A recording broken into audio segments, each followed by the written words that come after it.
Hola, ¿qué tal? Muy buenas tardes. Bienvenidos a la cuarta jornada de Enlightened Virtual Edition 2020, la conferencia mundial sobre educación, tecnología e innovación. Estamos aquí porque queremos saber cómo será el mundo post-COVID y porque queremos responder al desafío de construir entre todos un futuro mejor. Hablamos ayer de los riesgos, pero sobre todo de las oportunidades que se plantean en la educación de los más pequeños. Y hoy vamos a preguntarnos por los desafíos en la educación superior. ¿Cómo están reaccionando las universidades? ¿Cómo tienen que ser los nuevos modelos de educación superior tras la crisis del COVID? ¿Qué peso tiene realmente la formación online? Esto es Enlightened 2020. Son las 4 de la tarde y vamos a comenzar. Pandemia y confinamiento. La crisis del coronavirus ha catapultado el debate sobre la educación. ¿Pero en qué punto estamos ahora? Lo cierto es que todas las crisis actúan como aceleradores de tendencias. Lo estamos viendo ahora. Basta mencionar el caso de Google. El gigante de Silicon Valley ha creado sus propias titulaciones por 250 euros. Y el debate es evidente. ¿Pueden las empresas competir con las universidades en materia educativa? ¿Es la colaboración el único camino? Hoy en día cualquier persona con acceso a Internet puede formarse gracias a la inmensa oferta de cursos online. El catálogo es inabarcable, pero también se plantean dudas. Una cosa está clara, la educación superior no volverá a ser igual que tampoco lo serán los estudiantes y sus profesores. Todos tenemos que aprender a aprender en este nuevo escenario y además los docentes tienen que aprender nuevas formas de enseñar. Los nuevos formatos de aprendizaje están ahí, han estado desde hace mucho tiempo, pero ahora se han hecho más presenciales y más esenciales que nunca. Un movimiento que algunos llegan a calificar de disruptivo. La pregunta está clara. ¿Qué significa disruptivo? Nuestro primer invitado de hoy es profesor de Marketing y Estrategia en la Escuela de Negocios STEM de la Universidad de Nueva York. Empresario, autor, orador en algunos de los eventos más relevantes del mundo. Seguro que muchos de vosotros le conocéis por su magnífico libro For, el ADN secreto de Amazon, Apple, Facebook y Google. Un libro en el que Galloway se plantea las preguntas fundamentales sobre las 4 compañías más poderosas del mundo. Hoy Scott Galloway nos va a ayudar a comprender mejor esa disrupción en la educación superior de la que hablamos. I would like to extend a warm welcome to Scott Galloway. Scott, what are we ready for what is come for? Hello and thanks. It's nice to be with you. Yeah, I think we are. If you think about industries that are ripe for disruption, arguably the industry that's most ripe to be disrupted globally is probably healthcare, but number 2 would be education, and that's what we're here to talk about. Bueno, pues además de que esté con nosotros Scott Galloway, el profesor Galloway, está con nosotros también Diego Alcázar de Benjumea. Muchísimas gracias por estar con nosotros, Diego. Vamos a escuchar al profesor Galloway en unos momentos y después tú le harás además algunas preguntas, ¿no? Efectivamente, muchas gracias. Bueno, pues estaremos con Diego en un momento. Mr. Galloway, we are hesitated just to hear what you have to tell us. Yes. I apologize. Can you repeat the question? Technology, I didn't hear the question. Yeah, I think I'm going to have a conversation with Professor Galloway. Thank you. Hello, Professor. Perfect. How are you? I'm good. How are you? Very well. Thank you. So, Professor, I heard you say that you grew up a son of an immigrant mother with no economic security. You got into UCLA by defining yourself, and let me tell you, this is an amazing definition, as an unremarkable, your words, high school student. As you may know, diversity is one of the key values at IE University, and despite having 140 nationalities on campus, we understand diversity in a broad sense, including profiles from cultures and socio-economic backgrounds that are essential to add different visions and understandings of the world. And second, those profiles that are not remarkable according to standardization of remarkability. For example, we have no GMAT obligation in our MBA, for example. No? My question would be, do you think the educational system in the US, and probably around the world, is missing a lot of talent from people that don't have economic resources or that don't fit in the standard profile of excellence? And what role do you think technology is playing in this inclusion? As you know, Salman Khan will be tomorrow with us here at Enlighted, and I guess he's also going to have a lot to say about this. Yeah, so let's set some context. In the United States and also in Europe, higher education has been probably the greatest lubricant of upward mobility in the history of our societies. This notion of enlightenment, this notion of trying to better yourself, and also this notion of a meritocracy where a very talented young person can work hard and with some luck get into this incredible platform called a college. And perhaps it might be a great leveler. And it's great for our society because we want people with the most influence to be a function of people who bring the greatest grit, character, and intellect. Unfortunately, I think in the US, and I think Europe is not far behind, the great upward lubricant, the great leveler of our society has turned into the ultimate caste system.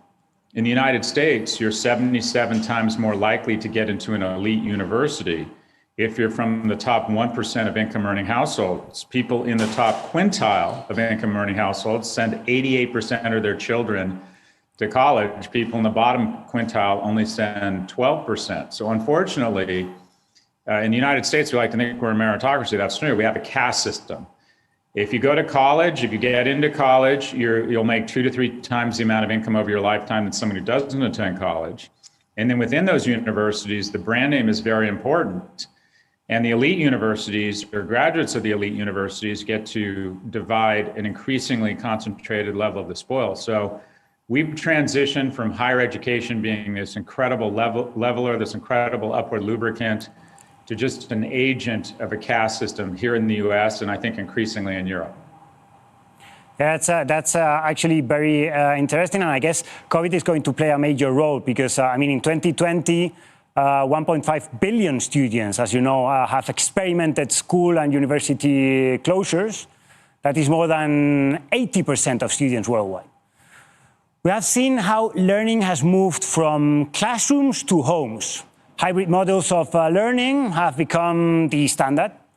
And although at our university we have closed and opened our campuses and closed and opened them again, no? Partly or completely, but we have done this safely thanks to our 20-year experience in liquid learning and obviously to massive testing. Today, still, most universities worldwide are closed and offering diminished academic experience. When COVID ends, do you think most universities will go back to business as usual? Do you think COVID is the great disruptor on the education systems worldwide? So if you think about what makes an industry ripe for disruption, it's a function of how fast it's increased prices relative to inflation, and then whether or not there's any underlying increase in innovation to justify that price increase. So think about technology. Every year, technology gets substantially better and the price goes down. Innovation up, price down, and that creates tremendous consumer surplus every year. Mm-hmm. In the field of healthcare, we've raised prices faster than innovation. Our outcomes around infant mortality or life expectancy have not kept pace with the increase in costs. So you'd argue that healthcare is ripe for disruption. Raise prices faster than inflation without a subsequent or inherent increase in innovation or outcomes. But that is dwarfed by the gap, the consumer negative surplus of education. And that is in the US, we've seen prices over the last 30 years increase, or tuition increase 1,400%. And if you walked into a university lecture 30 years ago, the fashion would be different. They'd have laptops instead of iPads. They'd be drinking Tab instead of Diet Coke. But it would look, feel, and smell mostly the same. And so what we have is a product that largely hasn't changed in 30 years. The only thing that's changed is the price. So think of a Mercedes 30 years ago versus now. On an inflation adjusted basis, it's actually less expensive and it's an entirely different automobile. Think about what's happened to technology. Think about telco, how much things have changed. So we have stuck out the mother of all chins. We are probably the most disruptible industry in the world right now. And the fist of stone coming to meet that chin is COVID-19, where all of a sudden the primary means of regulating and creating a cartel, and that is artificially suppressing supply. The means or the vehicle of artificially suppressing that supply was the campus. And that is my class brand strategy was limited to 160 kids because the largest classroom at NYU only fits 160 seats.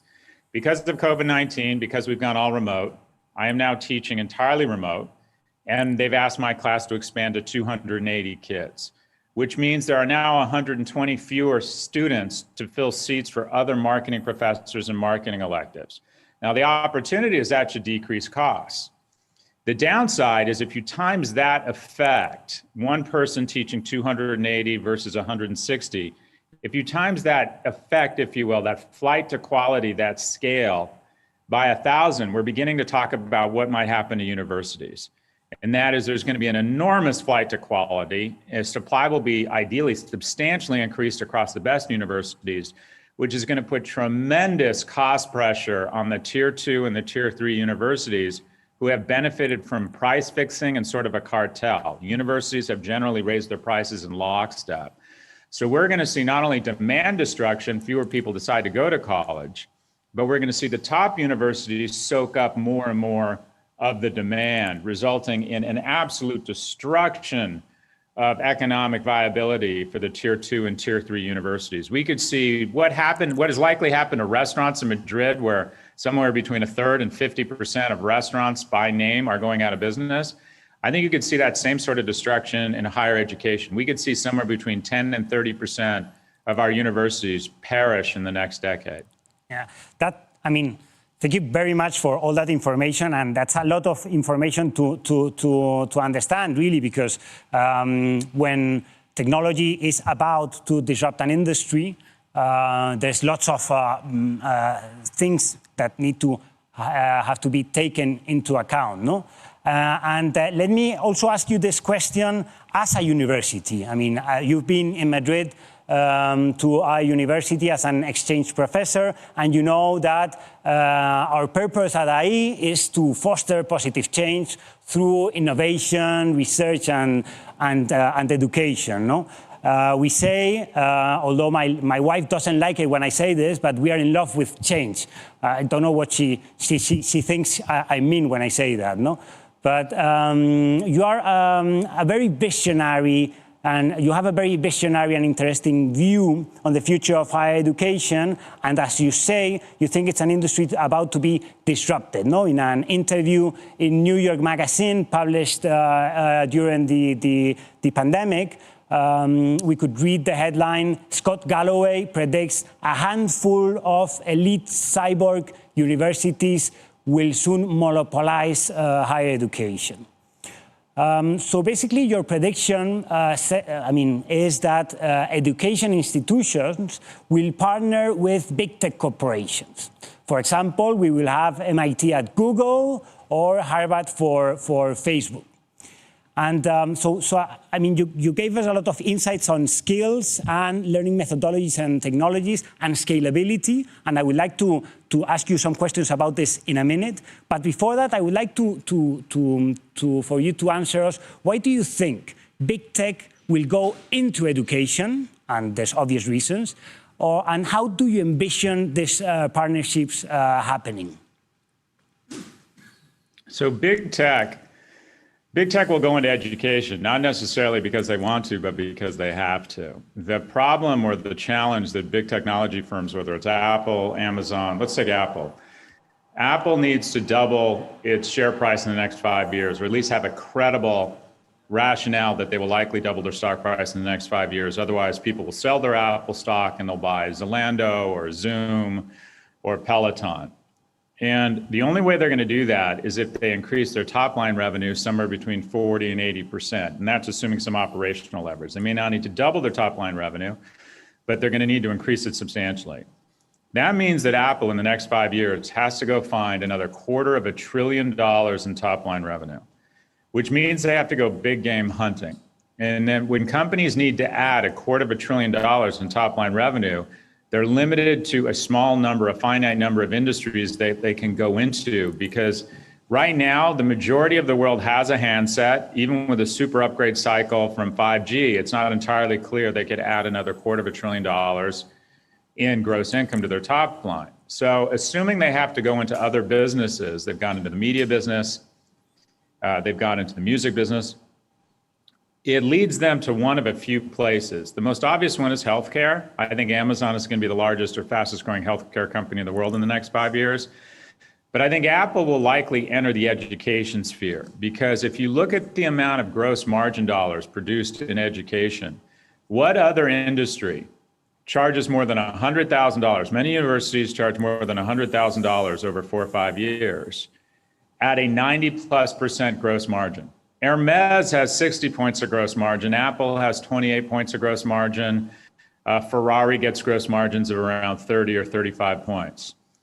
Many universities get 90+% point percentage gross margins on their product for something they charge more than $100,000. The only other product I can think of in the world that is able to do this is certain pharmaceuticals for rare cancer disorders are able to charge hundreds of thousands of dollars at 90 plus points of gross margin. But if you think about this, the gross margin dollars, Jeff Bezos summarized it perfectly. Your margin is my opportunity. So I think big tech will come into education because they have to, not because they want to, because it's the place with the most gross margin dollars that are up for grab. I think they will likely partner with the universities initially. So I could see Apple and the Bocconi partnering around some sort of design or liberal arts offering. Now, let's talk a little bit about IE. IE is at, in my opinion, is at a crossroads, and the fiduciaries and the board and the faculty have a decision to make. The first is IE will thrive. IE is going to thrive from a perception standpoint. There's going to be a flight to quality. IE is probably the premier brand in higher education in Spain. You will see, just as those smaller universities, there will be a culling of the herd, the tier 2 and tier 3 universities that charge an IE tuition, but without the IE certification or brand equity, will have a very difficult time surviving. After the culling, when there's more foliage or the same amount of foliage for fewer elephants, IE is going to consolidate the market and thrive. The question is, what does that mean for IE? Is IE going to become like the Ivy Leagues, drunk on exclusivity, and reduce their admittance rates such that they can go higher and higher in the rankings, which, by the way, have become a cancer of higher education because we all play to the metrics. We all study to the test. And one of the key components of a ranking is how low your admittance rate is. Do we fall into this trap? Does IE fall into this trap of becoming a luxury brand instead of public servants and boasting about how hard it is to get in? When I applied to UCLA, they admitted 60%. Now they only admit 12% of their applicants, and alumni are proud of that. That's tantamount to a homeless shelter turning away 88% of the people who showed up last night. I don't think that's a reason to be proud. Or will IE decide to use technology to try and dramatically expand its enrollment such that it offers more opportunity to Spanish citizens, to more people who want to come to Spain, to more people who want to integrate into Europe, and hopefully build greater bonds, cross-border bonds. Great universities like IE are at a crossroads. Do they get tempted to become luxury brands such that alumni and faculty can feel more important and feel more credentialed, or do they stick to their roots as public servants and dramatically expand their enrollments using technology to increase admittance rates, decrease costs, and fall back in love with what I would refer to as the unremarkables? Two types of people get into world-class universities right now. Yeah. Children of rich people and freakishly remarkable young people. And I can prove to you that 99% of our children are not in the top 1%. So IE and the rest of the world-class universities need to fall back in love with unremarkable children. Yeah, absolutely. And let me tell you from the IE side. First, I envy Ivy League universities with such margins that you have, because that's not the case in our university. But I envy Ivy League universities. And second, I mean, I think the mission of a university, and I want to ask you about this as well, no? It's not just about delivering skills. This is one of our missions, no? The mission of universities is also to create knowledge through research. And third, there's also a mission of universities, which is offering social interaction of their students. I mean, you went to campus in UCLA. You see how your students are taking huge advantages from being in New York, in the Village. So I think one of the important things of higher education is to offer, we call it at IE, a liquid experience, liquid learning, in which you can combine hybrid formats, online, face-to-face, experiences, also on-campus and off-campus experiences, asynchronous and synchronous experiences. And I think, yes, absolutely, in education, in skills, we need to scale up. We need to scale up and to reach out much more people. And I think technology is going to be a great ally to do this. And actually the pandemic is accelerating our, I mean, we've been in contact, we've been delivering liquid learning for 20 years, no? But other institutions are now getting into online and blended education. And I think that's a great advantage, no? But yes, obviously we need to rethink our own models, no? But on this, I would like to ask you: do you think, as I said before, universities are, I mean, big tech corporations entering? Universities should deliver skills as their only mission? Or, I mean, you think there's other areas that add value there?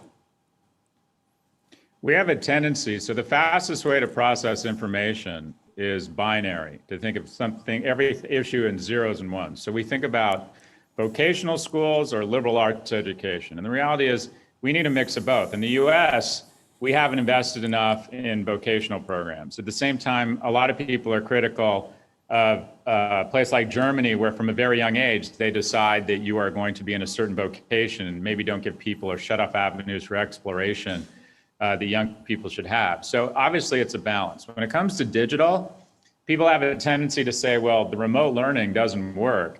And we're not talking about all remote. You're right, the key word is hybrid. And that is, if you took 50% of the courses at NYU or at IE online, you effectively overnight double the supply, or you double the size of the campus, I should say. So we tend to think at UCLA, they say, we just don't have any more land. We can't let any more kids in. And what you're talking about, so we could double, if you will, the supply, the primary governor or friction in dramatically expanding supply and decreasing costs has been classroom space and tenured faculty. And I think you could expand the supply of both of those things cost effectively with a mix of technology and in person. And I think the dirty secret is we could take half our classes online without much of an erosion in quality. Now, what you're talking about, the softer stuff. When I went to UCLA, I learned accountability. I went on academic probation and I realized that a lack of discipline and a lack of effort has ramifications. I fell in love. I got my heart broken, and then I realized I was going to be okay, and I developed resilience. I ran for student body and I lost, more resilience. I joined crew and I learned how to push myself harder than ever before. I used to get too drunk and throw up and learn my limits. I spilled into adulthood in this wonderful, safe, joyous environment. Those softer skills of higher education scale really well. Young people figure out a way to socialize, they figure out a way to interact, they figure out a way to play sports, they figure out a way for intellectual curiosity. That scales really well on its own. What hasn't scaled is the ability to let in more students, because admittance departments and university administrators and alumni and faculty have become drunk on exclusivity because that artificial scarcity raises their salaries, it raises their prestige. So I agree that the softer stuff, the leadership skills, the social skills that if you're fortunate enough to go to a great four-year university you get are invaluable. That stuff scales on its own. If you doubled the population of students at UCLA, NYU, and IE, they would still learn their limits, they would still fall in love, many of them would still decide they want to be philosophers. Many of them would discover they want to be journalists. That will scale really well. What we need to focus on is breaking the wheel of artificial supply constraints such that we can make excuses not to let in kids who aren't freakishly remarkable. The only people getting into the great universities now are the children of rich kids or kids who are freakishly productive from the age of 15 to 17. And many of us, most of us, aren't remarkable from the ages of 15 to 17, but we still might have remarkable futures. And the fear is that we're precluding or we're shutting off an incredible supply of people who are going to be remarkable in the future. And that is the mission, I think, of public universities, is to find unremarkable kids and give them remarkable opportunities. And we end up finding that many of them turn out to be absolutely remarkable. So it's not either or. Technology can open it up. It'll be a hybrid model. The social stuff scales really well. The opportunity or the need is to dramatically expand the learning and the in-classroom instruction. That's what we need to focus on. Yeah, I mean, absolutely. I think the question here is the level of scalability. Obviously, there's a level of scalability that we can assume, no? To give a very premium, I don't like that word premium, but an amazing experience to our students. But the point is, those partnerships, first, are they going to scale this in order to make it possible that we can still have an interest-free space in universities where we can get drunk, as you say, and we can meet our first girlfriend, or we can have a safe place where say, I don't know, stupid things. So are these partnerships going to allow us to do that, first? And second, what problems do you envision with this kind of partnerships? Because as far as every industry they have entered, they are now quite monopolistic in those industries. So what would be the outcome of those kind of partnerships if at the end they are going to end up really as a monopoly and all the threats that that implies, no? So we have a tendency, college, higher education, at least in America, is so ingrained into our society that the majority, so only a third of Americans get a college degree, but 99% of the people in positions of influence and power have a college degree. And if you look at the most influential people in media, in government, and in business, it's somewhere between 90 and 99%. So the most powerful people have a very fond memory of the traditional college experience that includes soccer, football games, leafy campuses, fraternity parties. But the reality is there are a lot of kids that are fine getting a vocational experience and just want certification so they can have a better shot at providing economic security for them and their families. The Cal State system in California graduates 500,000 students, 88% of them commute, meaning that the majority don't want that or have access to that on-campus experience. But the tuition is only $7,000 for in-state students, which is incredibly low in the United States. I think that is where, quite frankly, America and Europe get stronger. And that is, if you're fortunate enough and want to have access to the on-campus experience, it's wonderful. It's something we all look back on fondly. But the most important thing, or the priority, is that we have a generation of people that have the skills to be productive in an economy such that they can innovate and they can provide economic security for them and their families. And again, it's not an either or. It's not an expensive, typical four-year college experience. There needs to be a variety of options based on your personality, your needs, quite frankly, your economic wherewithal, and what the opportunities are. And we have a tendency to think that everything should be focused on this prestigious four-year experience. And we have to break out of the notion that the only people who are fit to lead our society are the ones that go to a typical four-year college and have that type of experience. There are a lot of people who are very capable who don't want that experience. So, for example, what's prohibiting NYU and IE from having both? Having certificate programs that are lower cost, that are more vocational in nature, but also having the opportunity to come to Madrid for 4 years and have some of the wonderful intangibles we're talking about. And the reality is some people just have more options than others. We live in a capitalist society. The children of rich kids are going to have more opportunities. The kids who work exceptionally hard and are successful by the age of 18 and accomplished are going to have more options. That's the reality of the society we have chosen. But does it have to be an either or? Do you get into a four-year college or you get nothing and sort of get relegated to an underclass? In America, we are headed towards a society with 3 million lords being served by 350 million serfs, and higher education feeds into that dangerous trend. In terms of big tech, I think that you're right to be very cautious. Yes. When big tech enters an industry, a few things happen. One, generally speaking, there's some good things, costs go down. When Android enters the handset market, you can now get a great phone for free, effectively. Yeah. When Amazon enters retail, retail costs come down. There are some real consumer benefits to when big tech comes in. Yeah. Over time, they use that cheap capital and that momentum and that growth to begin slowly but surely sucking the oxygen out of the room for every other player. And we end up with a small number of players that garner all of the shareholder value. And also, we lose a certain amount of our humanity. The people who are in charge of IE are people with liberal arts backgrounds. They think a lot about the Commonwealth of Spain. They think a lot about integrating the importance of creating bonds across border. The shareholders and fiduciaries of big tech do not think that way. They are 100% focused on shareholder value. They don't care if your teens are depressed. They don't care if your elections are weaponized. They don't care if the government gets no taxes because of tax avoidance. They don't care about unfair competition. They are not concerned with the condition of our soul. They will not take care of us when we are older.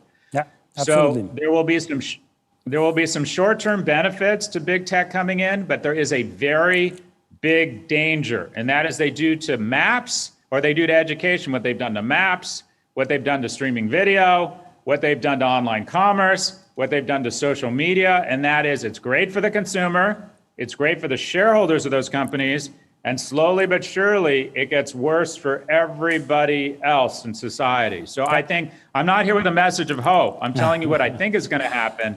I'm not sure it's good that big tech is getting into education. Yeah, no, I completely agree on the balance between scaling up education through certificates, certifications, badges, etc., and also given the full experience, the full university experience. And we need to find the balance there, because obviously we are not yet at that moment of offering that balance. But I think that we are conscious about it. And I think that's very important. I want to ask you a question, and I'm a bit concerned with time, because I wanted also to ask you about big tech and its opportunities and risks. But only a quick question about faculty. You're a great communicator, Scott, but probably this is not the same with many other faculty colleagues of yours. And they need to reskill in order to be part of this transition into hybrid models, into liquid education. What are your suggestions for the reskilling of faculty? My suggestion is to adapt or die. Like every other species, there's sort of a two-class system among faculty and universities, and that is there are lecturers, adjuncts, teaching assistants, part-time lecturers who carry a lot of water and are generally underpaid because tenure has become so expensive that it crowds out the ability to pay other people who do a lot of the teaching. And the tenure system in the US has kind of become this very efficient guild. Tenure initially was to protect Galileo, protect intellectual thought from the trends or the winds of that time, such that you could say provocative things and have some protection. The reality is, I believe at business schools, we don't need tenure. And that is, we haven't said anything that provocative in the last 50 years. The difference between dark water and blue water economics, the difference between GAAP standard, GAAP 1 and GAAP 2 accounting is not that controversial.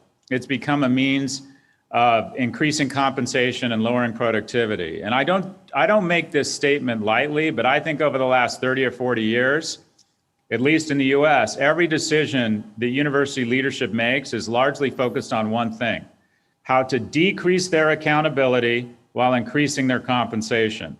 And the net result of that is we have had a transfer of wealth of $1.5 trillion from middle-class households to universities. And it's, in my opinion, it's morally corrupt. Spring in the United States and in certain parts of Europe used to be a joyous but nervous time to figure out where you're going to college. In the US, it's become a season of despair, where you have to sit down with your daughter, who has worked exceptionally hard, and tell her that despite her incredible work, despite her getting into an amazing university, you just can't afford to send you there. Or these irrational decisions to take on debt that is greater than the value of our house and potentially put off retirement for years because we buy into this basic instinctual notion that we have failed as parents unless we get our kids to college. So the income transfer that has been affected here, the transfer in wealth from middle-class households across Europe and US to universities because of a cartel and the fact that we are drunk on luxury has been morally corrupt. And I think COVID-19 presents an enormous opportunity for faculty and for universities to face a fraction of the economic pressure that households and individuals face every day across Europe and the United States. Our arrogance and our self-aggrandizement has led us to believe that we are not subject to a fraction or shouldn't be subject to a fraction of the same scrutiny that every business, every household, and every European and American has to face on their own. The reckoning is overdue. Yeah. So thank you very much for your sincerity. It seems that with COVID, we have had a decade acceleration in 6 months, and that this is happening across every industry. Some businesses, like the powerful tech monopolies that you just mentioned, will drive as a result of the disruption, becoming even bigger and monopolistic. And while technology has generated great amounts of wealth, it has also sharpened social inequalities, as you mentioned before. It has done very little to address global issues, such as climate change or helping the rise of populist movements in several strong democracies. In addition to this, they are boosting their revenues by selling their capacity to influence us through our data, with no real privacy policies in place. In my opinion, all this could even question the essence of liberal democracies. So what are your views on tech companies, as you mentioned before, and their influence in our societies? And what role do you think, I don't want to say traditional universities, but interest-free spaces should play on avoiding those risks? So you brought up an interesting concept, and that is COVID-19 is more of an accelerant than a change agent. None of the trends are really that different here. They just accelerated 10 years. I believe we always said in 10 to 20 years, China would become the new superpower. I think it's happened. In America, we don't like to admit it, but as we withdraw from the World Health Organization, China fills the void of leadership that America has created, and they're stepping in. As we argue over the vaccine and refuse to wear masks in the US, China is now saying when they have a vaccine, they will distribute it for free in Thailand and other countries, and they're establishing goodwill around the world. US e-commerce was at 18% of retail.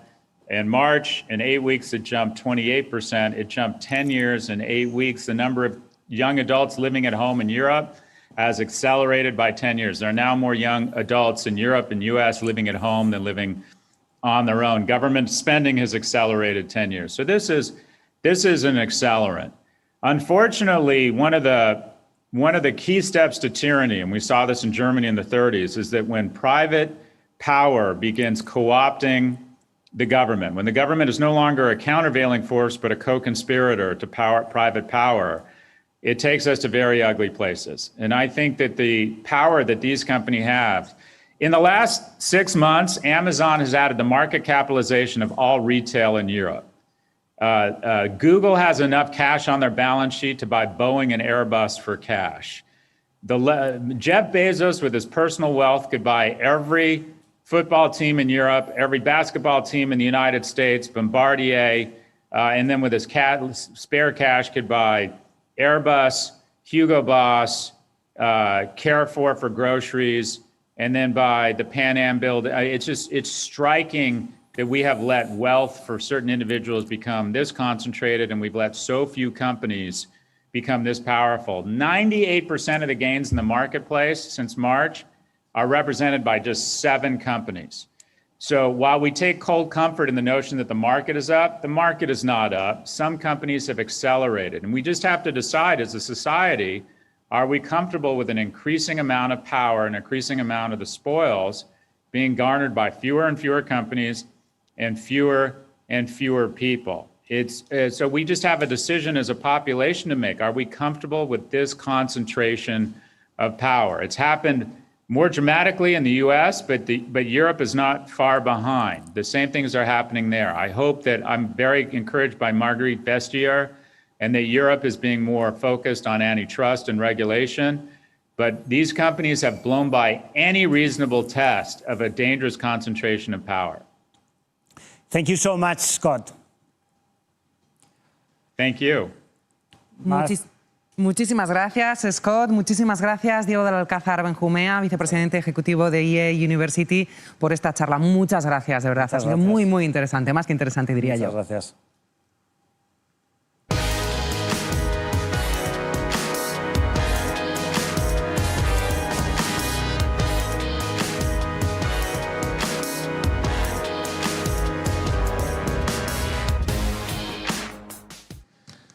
Nuestra siguiente invitada sostiene que la educación debe fomentar el pensamiento crítico y la inclusión social.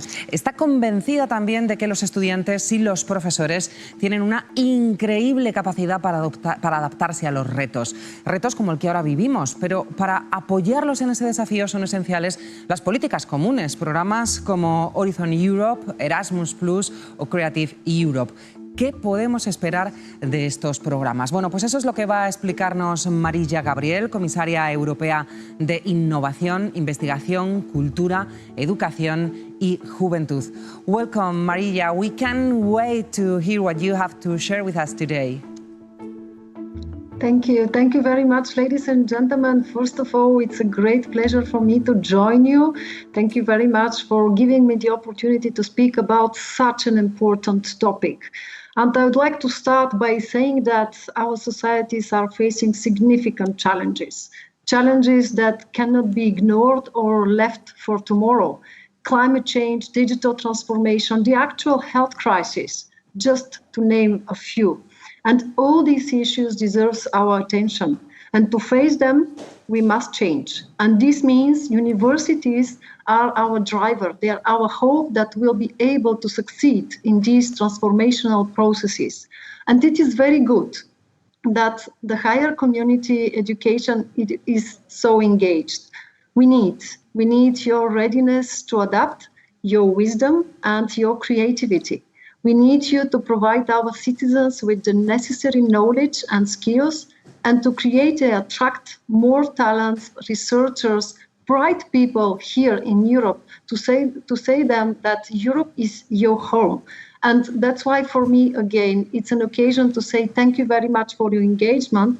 We count on you, because we would like to reach our objectives together with you, set out in the Union's recovery plan, the European Green Deal, and the 2030 Sustainable Development Goals. Now, I would like to focus my intervention on the 3 main initiatives that I presented last month. That's the framework of our European knowledge strategy. We are talking here about a new dynamic European research area, a European education area that we would like to see as reality by 2025, and the Digital Education Action Plan. So first, let me start with the European research area. What is important since the beginning? That we need to assure real synergies between European research area and European education area. Because what unites these 3 initiatives, it's our desire to offer a common response to the challenges of an inclusive, green and digital Europe. A Europe that can tap on the potential of all citizens, including women, in all areas of study or work. And we need to do more, and I think that our initiatives can give some good, encouraging examples. First, I'd like to start with the European research area, as I already said it. Of course, we have the European research area now for 20 years. We have good successes. Just to mention a few of them, we have a world-class research infrastructures. We have 7 billion of investments from our national member states. We really have done a lot in order to have lowering geographical barriers to researcher collaborations and mobility. And initial steps were done to enhance access to open, reusable scientific information. We all have seen how important it is, open access and open science during the crisis. However, the European performance on research innovation has stagnated since 2012. And major players from Asia in particular are gradually growing. Recent figures show that the European research and development investment is at 2.19% of the GDP, far from our objective of 3%. So that means that on average, only 2 out of 100 euro generated in Europe are invested in research.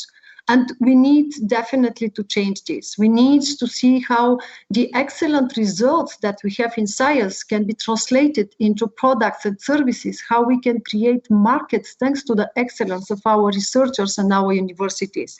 And that's why now we propose new 4 objectives of the new European research area. First, we need to prioritize investments and reforms in order to accelerate the green and digital transformation, to increase our competitiveness as well as the speed and depth of the recovery.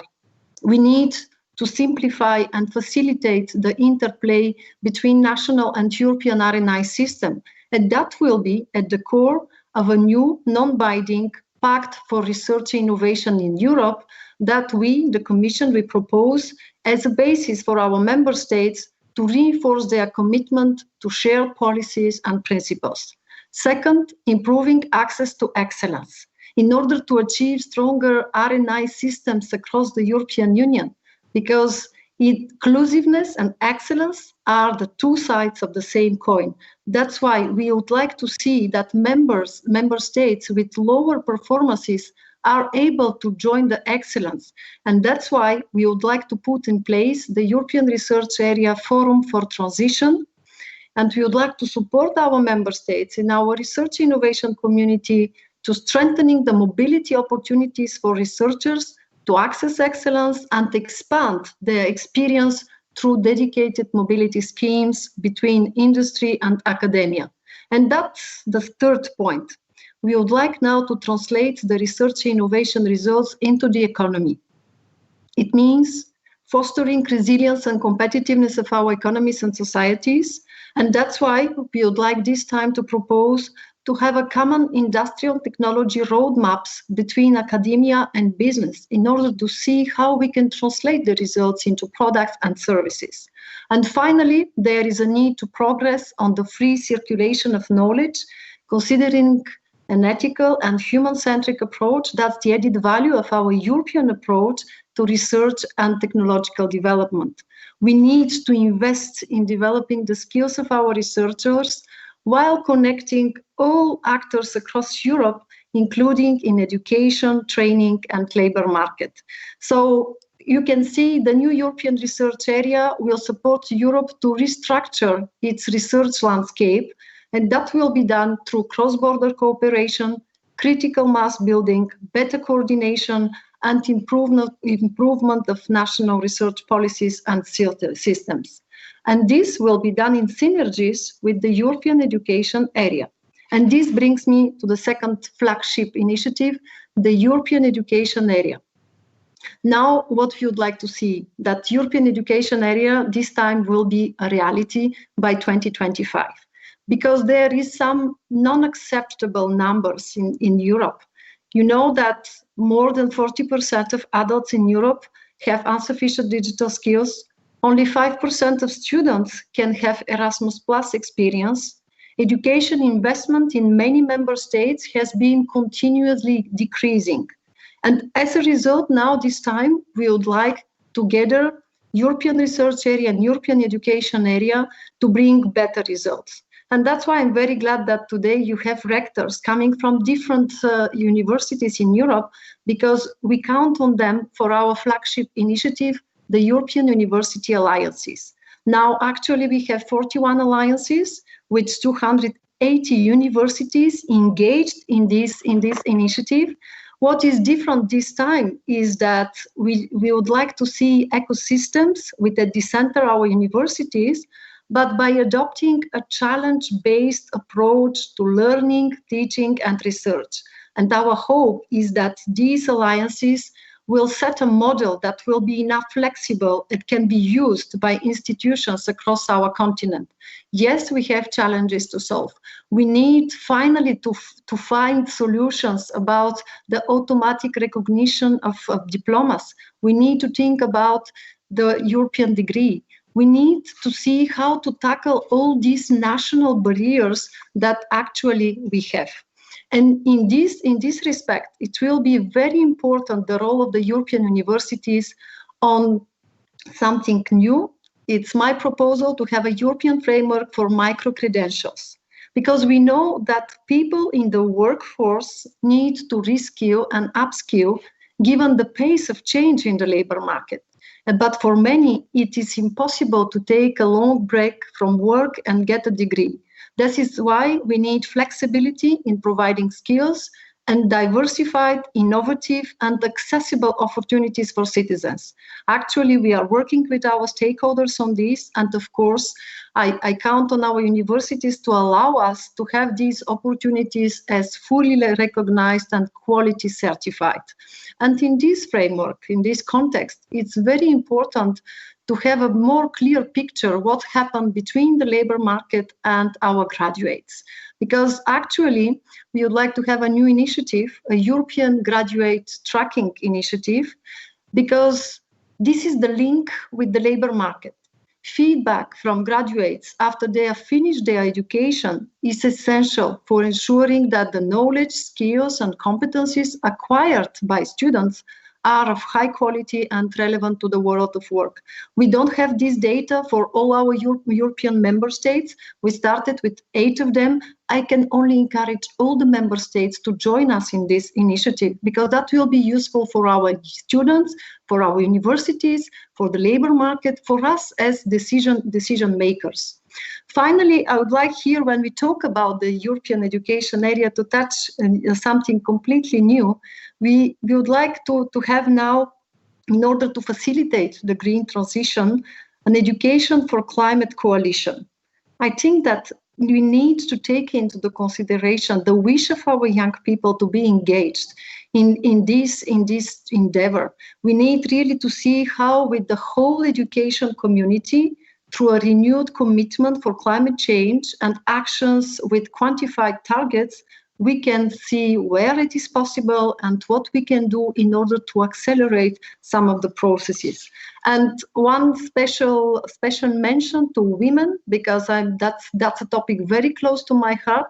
We have gender balance when we talk about PhD graduates, but we need more women in decision-making process. Only 24% of our rectors in Europe are women. So we'll be very glad to work together with all of you in order just to reflect the diversity of our society and to work as a team. And final word, we need all these measures to be inclusive.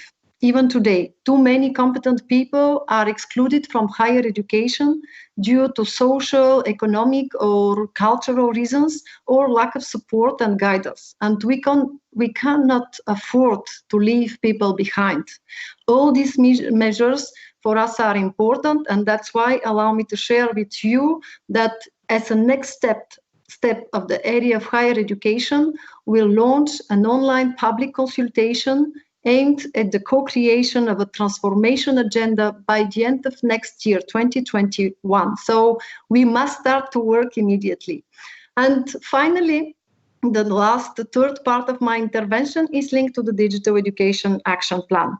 We know that we cannot tackle the challenges we face without being able to use all the tools at our disposal. This is why we need to improve digital education. During the crisis, we have seen that there is some weaknesses, but we have some very, very good strengths. The weaknesses, we need to work on connectivity, we need to work on equipment, we need to work on more training for our teachers, for our young people. But at the same time, what was extraordinary, that was the creativity and the mobilization of all the people engaged in this education process. So I think that in our digital education plan, what is important first is to identify the two main pillars of our initiative. First, developing a high-performing digital education ecosystem equipped with all the tools our educators and learners need to become digitally proficient.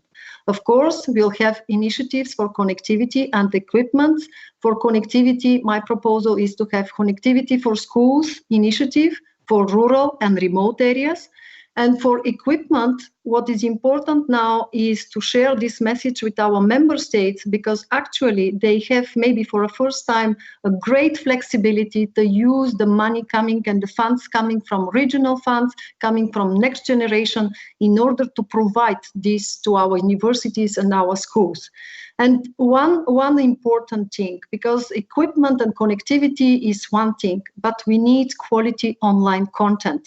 That's why my intention is to launch a feasibility study on the creation of a European exchange platform. Europe needs to catch up and create its own common space to share certified online resources and link existing education platforms.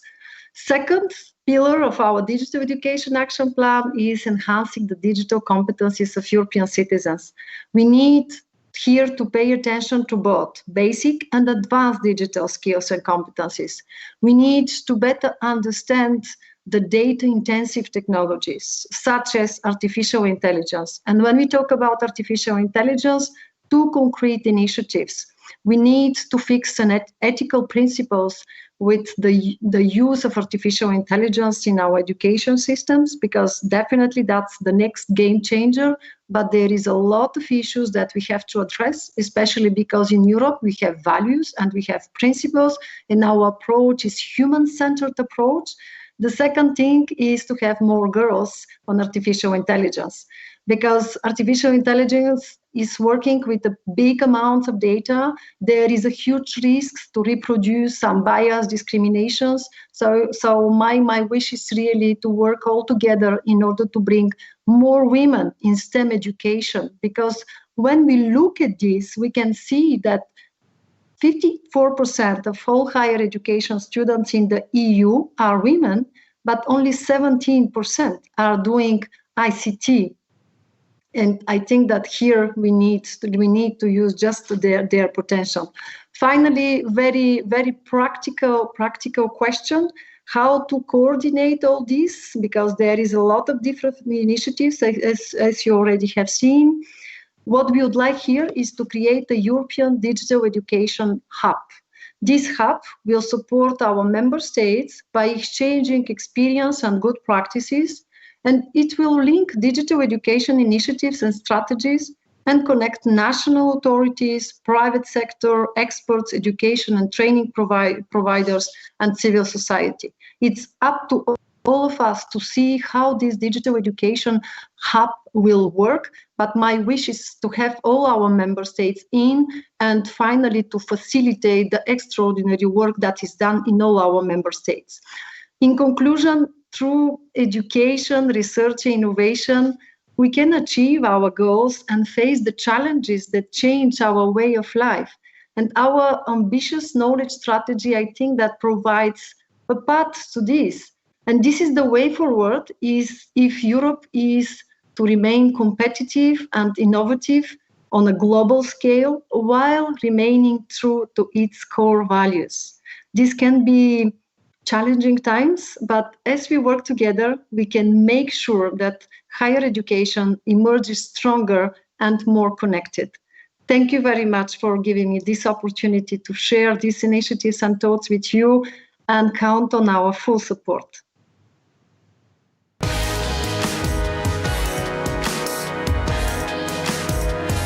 Has As Maria has perfectly explained, adopting digital fluency is one of the main challenges of the near future, and universities are also facing this challenge. Students and teachers are doing everything to find the right balance between safety measures and learning management. Masks and hand sanitizer are not only mandatory, but also part of the life on campus. With all this uncertainty and chaos, universities have to endure the digital transformation process. Thankfully, universities are resilient institutions. How many dangers have they faced throughout history? And here they are, after all. The coronavirus crisis is seen as a threat, but also as a booster for research and innovation. Only time will tell. Well, time and our next panel. But before we greet the speakers, let's welcome Cristina Manzano, Director of S Global and columnist at El País. Welcome, Cristina. Thank you very much, Marta.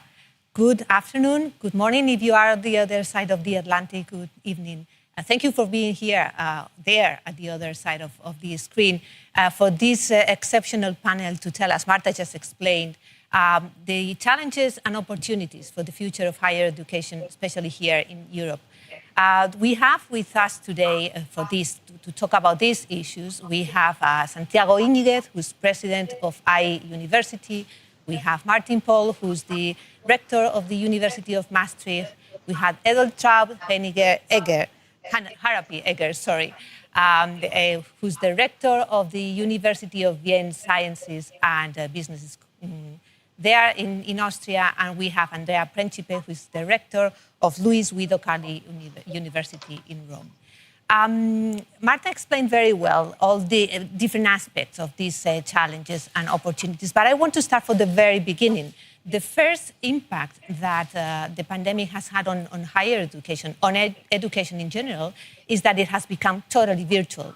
And I wanted to start with Edeltraud. I wanted to ask you, do you think this is a permanent trend? Are we seeing now students going back to classes normally? Do you think it will stay forever? What is your opinion? Oh, well, thank you very much. No, well, of course, we saw that it works to go virtual and to have all our lectures transformed to the digital format. So it did work, actually. But nevertheless, we can see that our students and even also our faculty members, they are a little bit exhausted from all those different online formats, online meetings. And now, since we started to invite them, at least partially again, back to campus, I can really see how happy they are to meet again, to have a kind of a social interaction, to get the feeling, to get the spirit of the university and the campus life, even with those regulations we have because of safety reasons. So since they are aware of the fact that they really missed a lot, this direct meeting and face-to-face meeting and debating, I don't think that we can on the long term actually exclude and finally substitute all those interactions by digital formats. One of the main pillars of this new trend is the role of technology, of course. And we are hearing much and more about what it's called hybrid education, because as you well mentioned, many students want to go back to the classrooms, but suddenly we have the virus again. I wanted to ask Santiago how IE is facing this trend towards combining face-to-face and online education. Well, we have been working for the past 20 years in hybrid formats, and thus we were able to jump when the pandemic was declared. We had here in Spain a state of alarm, so we were able to jump into hybrid formats on the spot without any sort of solution of continuity. But I agree very much with what the rector of Vienna University was saying before. Education is an embodied activity. We learn when we are small children, we start learning not just by listening and seeing things, but even by touching. So the senses and the use of the senses is vital for the learning process. That's why we have discovered that despite technology bridges the learning process and of course helps a lot in terms of personalizing the learning, we still need very much face-to-face, in-presence education. In fact, all the surveys that have been run across continents for undergraduate and postgraduate students reveal that they all miss being on campus and interacting in presence with their fellow students? Many of those fellow students come from other countries, and international mobility has also been very much affected. Martin, again, do you think that this pandemic will change the way we have been perceiving, we have been living international mobility? Not only the pandemic, but also other trends like the new transatlantic relations or Brexit. Many students used to prefer the UK for their studies. Are they changing now more? Are they looking more towards continental Europe? Yes, I think so. There is a change that we see, and I think it will last. I think the challenge now is how can we create international mobility in a virtual context. As you may know, I'm also responsible for European University Alliance, Youth for Young Universities for the Future of Europe.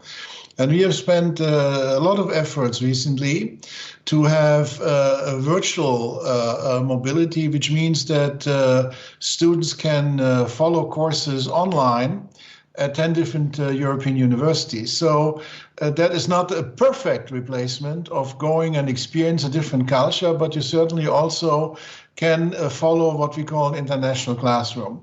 Then beyond Europe, I think the change will be more dramatic as any geopolitical change has been in the past, such as Brexit, the situation in the US that's unclear, situation in Asia.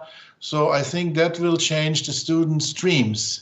I can only say for my university, we were surprised that we see 15% more students that inscribed at my university this year, mostly from within Europe, not from outside Europe. There we see a small decrease.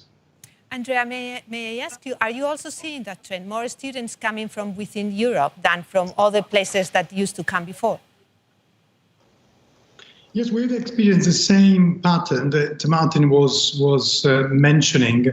Although, against all odds, we did receive a very large number of applications from international students. As a matter of fact, we more than doubled the number of applications. So this means that there is, I think, a need which is now ingrained in the students' DNA and student minds, that international mobility is part and parcel of the educational path. So although probably in the short term, we will experience somehow a reduction of mobility of students, which can be somehow substituted with what Martin was saying, using digital technologies. In the medium to the long term, we do expect that we are going to still rely upon international mobility, and again, as an important dimension of students' career paths.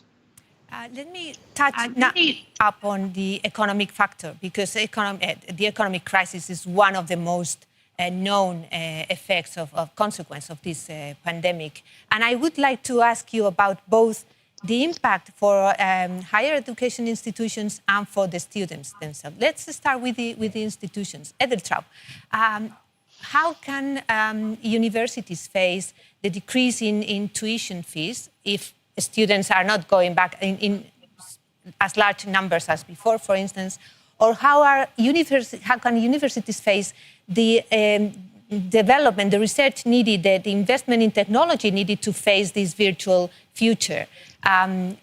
Do we have enough resources to be up to the level of the challenge? Well, I think this is a kind of a political question. You know, I'm a rector of a public university, which means that I am not relying on tuition fees, because our understanding is that education is a public good, which is then funded by public money, by taxpayers' money. If you have an idea of, you know, that education is an investment in your own human capital, then of course it's more an idea of private good, where you have to invest in your own market value. And then, of course, you are more on the side of tuition fees. What I can see now compared to my colleagues from those institutions who really rely on tuition fees, that they face severe financial problems on a long-term run as well. So I'm a little bit lucky. I'm a little the lucky guy, I guess. So I can see that even we have always the discussion on depending on political situations by being a public university, at the moment, this saves us from financial damages. However, what we will see is that probably more and more students can't afford an education, because it's not only about tuition fees, of course, it's only about, not contributing to family income, or also do have to work for their own economic reasons. Therefore, I think that one idea would be to go a little bit more to philanthropic culture, which is not very well developed in Europe. But basically, I think we should invest a little more in this area of the idea that people just support financially research and universities, and therefore higher education. You are totally right. Even if you don't depend on tuition fees, the challenge is also for public finances when they are going to be much more stressed due to the crisis. Martin, do you think the plans that the European Commission, the European institutions are designing for the recovery plan and the next budget for the European Union, do you think that will be enough to cover that stress in our public finances regarding, again, higher education? I mean, that's a difficult question to answer. I mean, I'm concerned that if the European Commission makes budget cuts, that higher education can be a victim. So I think we have to lobby for that. But on the positive side, there's also a lot of investment now. I was more concerned, I would say, if you asked me this question 4 to 6 weeks ago, but I see in many countries, also in my countries, the willingness to just invest to conquer the crisis. And I think that's what you also need at universities. But I would agree with my colleague from Vienna. In my country also, the universities are financially, at the moment, financially stable. What we have to worry about is the students. The economical situation is the students, the family where they come from. Will they still be able to afford to go to university? So that will be the challenge for the future. But in terms of my national funding, I am very optimistic in Europe. I hope we can convince Europe that investing in higher education, in the higher education area, is still an essential feature. But I'm really worried about the students and their families. Andrea, regarding precisely students, what is your experience there in Rome? Are students dropping out because of economic problems? Are there enough financial support for them?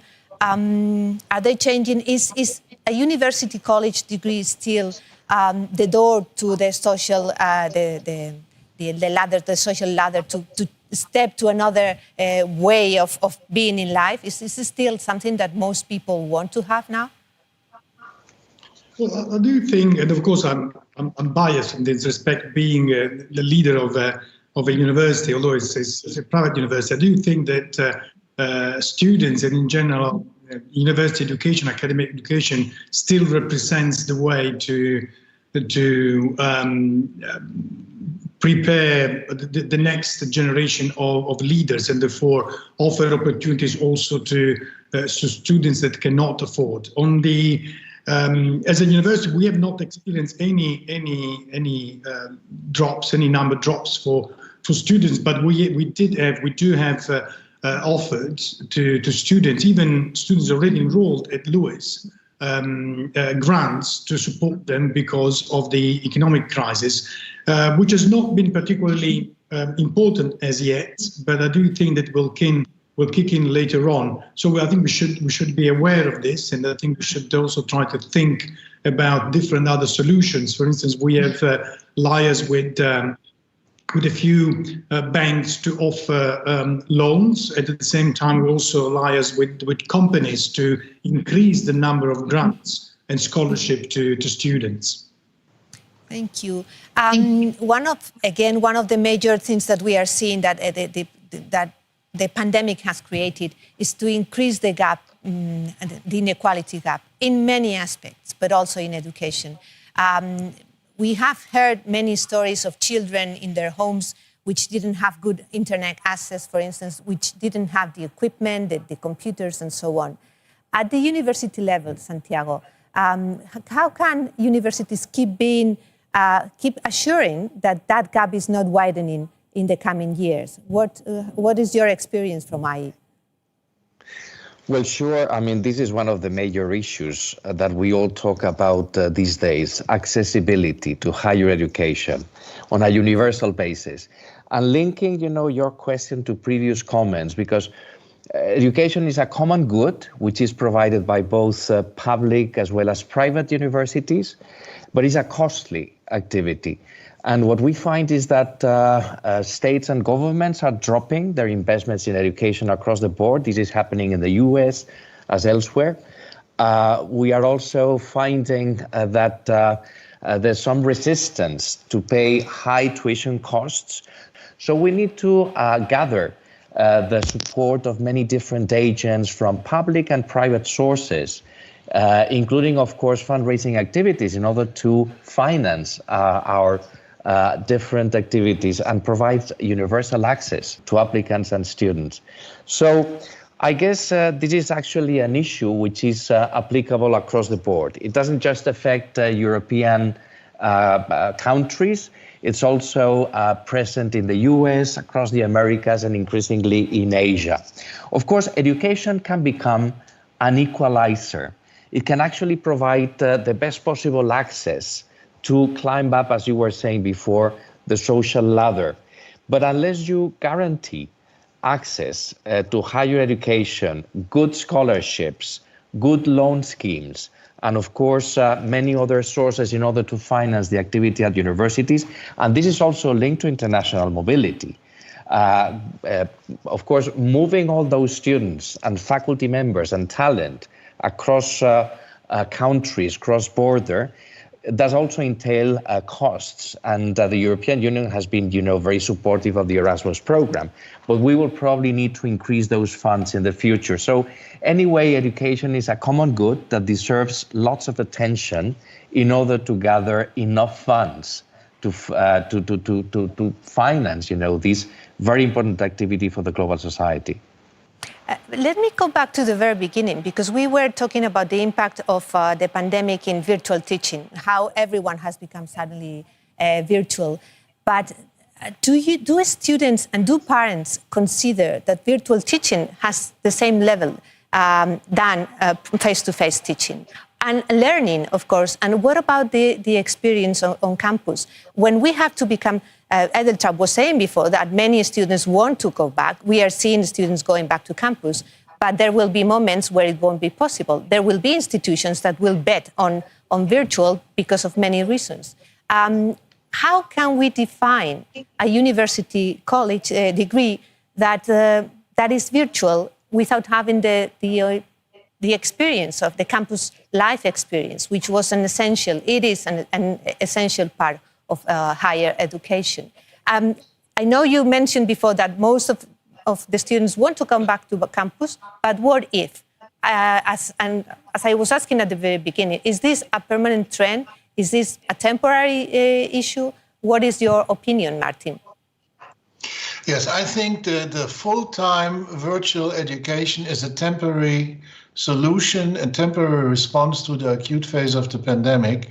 That if there's a lockdown, you have to go this way.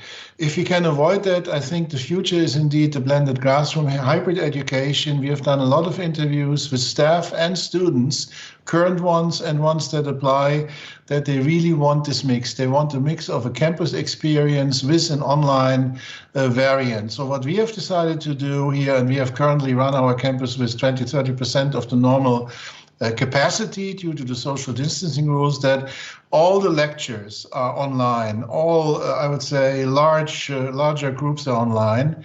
But the small groups, the interaction, the social interactions, we organize those on campus. In my view, this is the model that we also will pursue in the future. I don't think a full-time digital virtual environment for the whole degree program is going to be viable to replace what we have done in the past. And what about teaching? What about professors? How have they got used to this online teaching? Because students are young and by definition more resilient. But what about the faculty? And this is a common question. This goes for all of you. What has been your experience throughout these months with all these professors having to teach online if they were not used to? Who goes first? Maybe Edeltraud, please. Well, yes, indeed. I had nice experiences with colleagues who would probably have said 1 year ago that there's no way to have any digital format in the class because this is just not thinkable. Now they would come back to me and would say, well, now since I had to go online, I learned a lot, and I can see that there are still parts I can also in a long-term run I could use for a better teaching concept. So I think that my faculty members did a good job. But nevertheless, what we saw is that they really need competences. It's not only about technological competences and how to use the tools, but it's also that they really had to redesign their concepts. So simply, switching your traditional teaching concept into the virtual world, this did not work. But in order, to have a high quality teaching performance, we really had to offer coaching, we had to offer workshops, we had to offer a different kind of further training of community learning from each other and so on. So I think that also teachers and faculty members, they experienced new ways of teaching and new ways of interacting with the students. However, what they also reported is that they really miss the interaction with the students. And may I add just one issue about the virtual world? What we can see is that it is much easier to switch to online formats in groups of students who know each other. So they have already some networks and they know each other. They had been in classes last academic year and so on. For those who come to the campus for the very, very first time, who have to, to get used to this huge organization, to find new friends, to find learning groups, these are those who really need also on-site events and space to get to know each other. Andrea, how have you dealt with this with your professors, the professors in the Luis Guido University? How have they dealt with teaching online? Were they used to? How far had you gone before this pandemic to online teaching? Well, I'm smiling because I like to say that we, due to the pandemics and due to the lockdown, each of us was somehow forced to attend a crash course into the future. And as a matter of fact, all our faculty at Luis, some of them were already very much into digital learning, but now the entire faculty has had a very interesting experience now to use digital technologies. And I think that despite the kind of gap that we had at the beginning, now we have filled it very well, to the extent that soon after the end of the summer term last academic year, we have organized a set of seminars for our faculty to tell them how to and teach them how to redesign the programs, the courses, to better exploit this hybrid model. As other universities in Europe, as we were listening at Luis, we have adopted this hybrid model that offer more spaces, more logistics, more on-campus presence for the freshers, for the students of the first years, And overall, for the other students, it's a 50-50 online vis-a-vis in presence classes. Because another thing that we've learned during the lockdown is that online teaching has great opportunities, and I do think that we need to take online teaching and digital technologies into account when we're going to be redesigning further on the programs and the courses. But we shouldn't forget that learning is a social process, and in fact, it's also a socializing process. So we do need to have in-presence lecture, in-presence interaction, in order to make sure that learning does take place and can be augmented by digital technologies. So cannot be substituted for it, but can be augmented by digital technologies. Santiago, AI has been a pioneer in online teaching. It has been there for 20 years.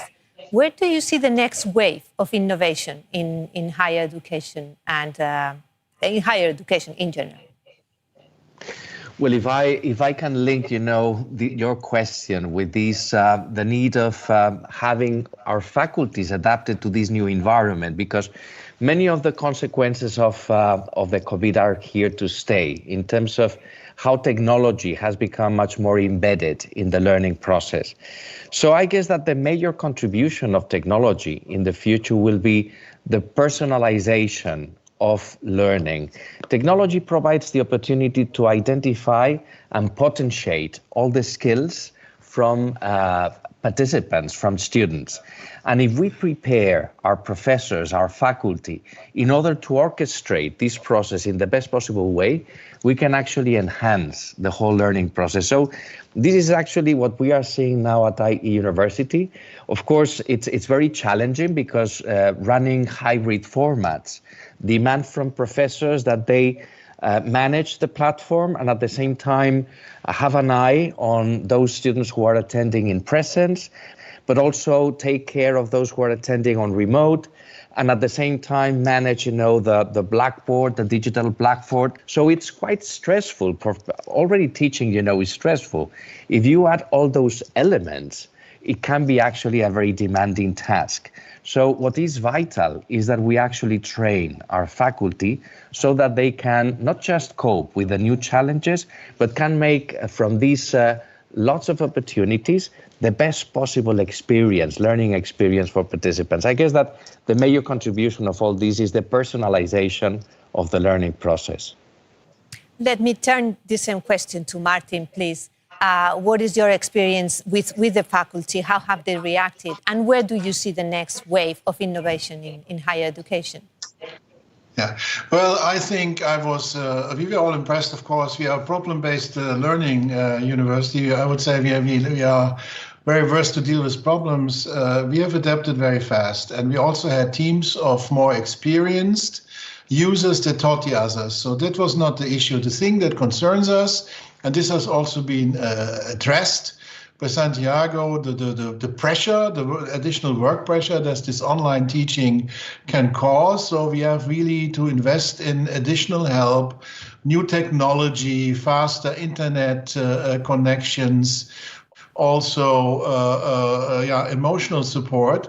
And then another point, a lot of our faculty is in home office, provide equipment for them that they can use in home to make the home office as efficient than they are on faculty. The future, in my view, is that we have to develop this virtual aspect even more and also add new technology. And then we can easily ask our students who are in a generation that's extremely creative. So we have experimented with new virtual formats, such as in the teaching process, such as hackathons to address certain issues that the students really love to do, or also gaming strategies to integrate in the process. What we have to do is move away from the idea of digital or virtual education in the sense we're doing it now, sitting across each other on a flat screen, to really find the creativity that a lot of these young people have and integrate it into the virtual aspect of our hybrid education system of the future. Let me be a bit of a devil advocate here. Talking about Europe, where do you see the competition? Especially considering that we are completely reliant on technology companies and technology corporations. The European Union is trying to fill the gap with not having technological champions, which are necessary to develop all these factors in higher education.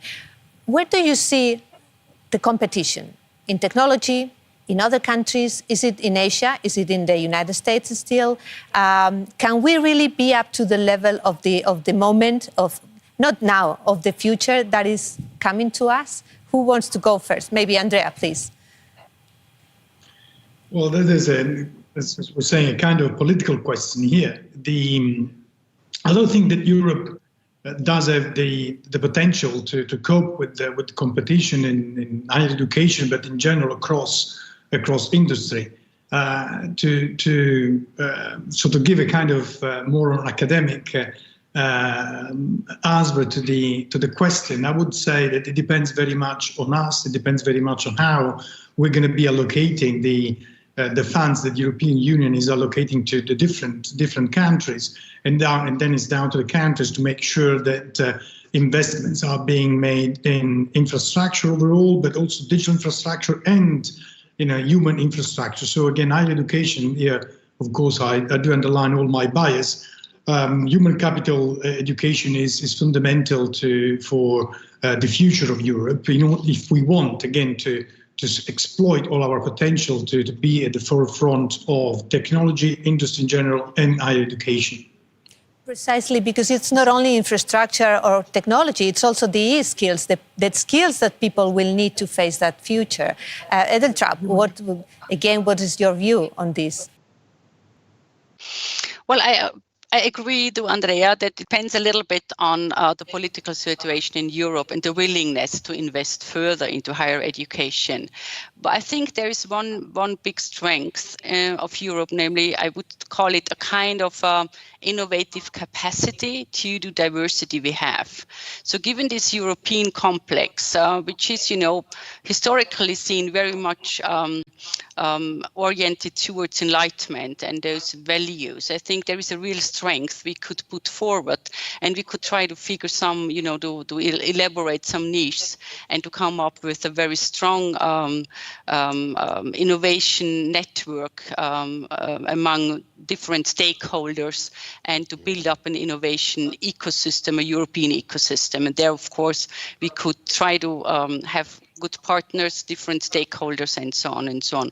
Of course, we are in a global competition, so it's not, it would be naive to say, well, we can think about, a very local situation. We are competing all the time. We always have been competing with the rest of the world, but nevertheless, I think there is a chance of a specific European model of higher education, and of a value-driven solidarity, society of solidarity based on education, and I would call this an informed participation or democratic systems.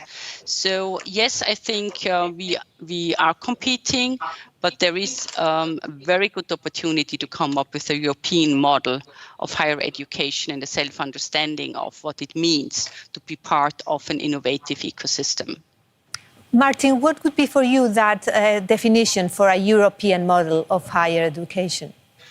Well, I think, let me come just shortly back to the technology question. I think technology is not deciding the race. It is deciding the race, what's our value proposition. And indeed, and I say the modern university is an European invention. So I think we should build the future on our tradition, number one. Number two, the European University Alliance idea is a very good one. We need indeed, we all come from countries relatively small, somewhat bigger. If you put us on the map next to China or the US or even Canada, we are all small. But if we can pull this together, if we come with a strong value proposition of an European landscape, then I think we're going to be very competitive. It's more easily said than done. What we have to do in this context is overcome some of the still existing inequalities in the European higher education area. New member states, traditional universities, young universities, as the university that I am chairing, need to come together to do this. If we are smart to pull our resources together, then we have a real chance to have a very unique proposal that is different from countries where free speech has less valued than here, that is different from countries where you are under extreme pressure or get easily rejected to get a visa, like we see now in some of our traditional partners in the US, then we can be very strong in this competition. Santiago? No, following on the previous comments, if I look at how the response from European universities has been in face of this crisis, the pandemics, I guess that overall it has been much more proactive and quick than the reaction on the side of American universities, which in many cases they just entered into a state of shock.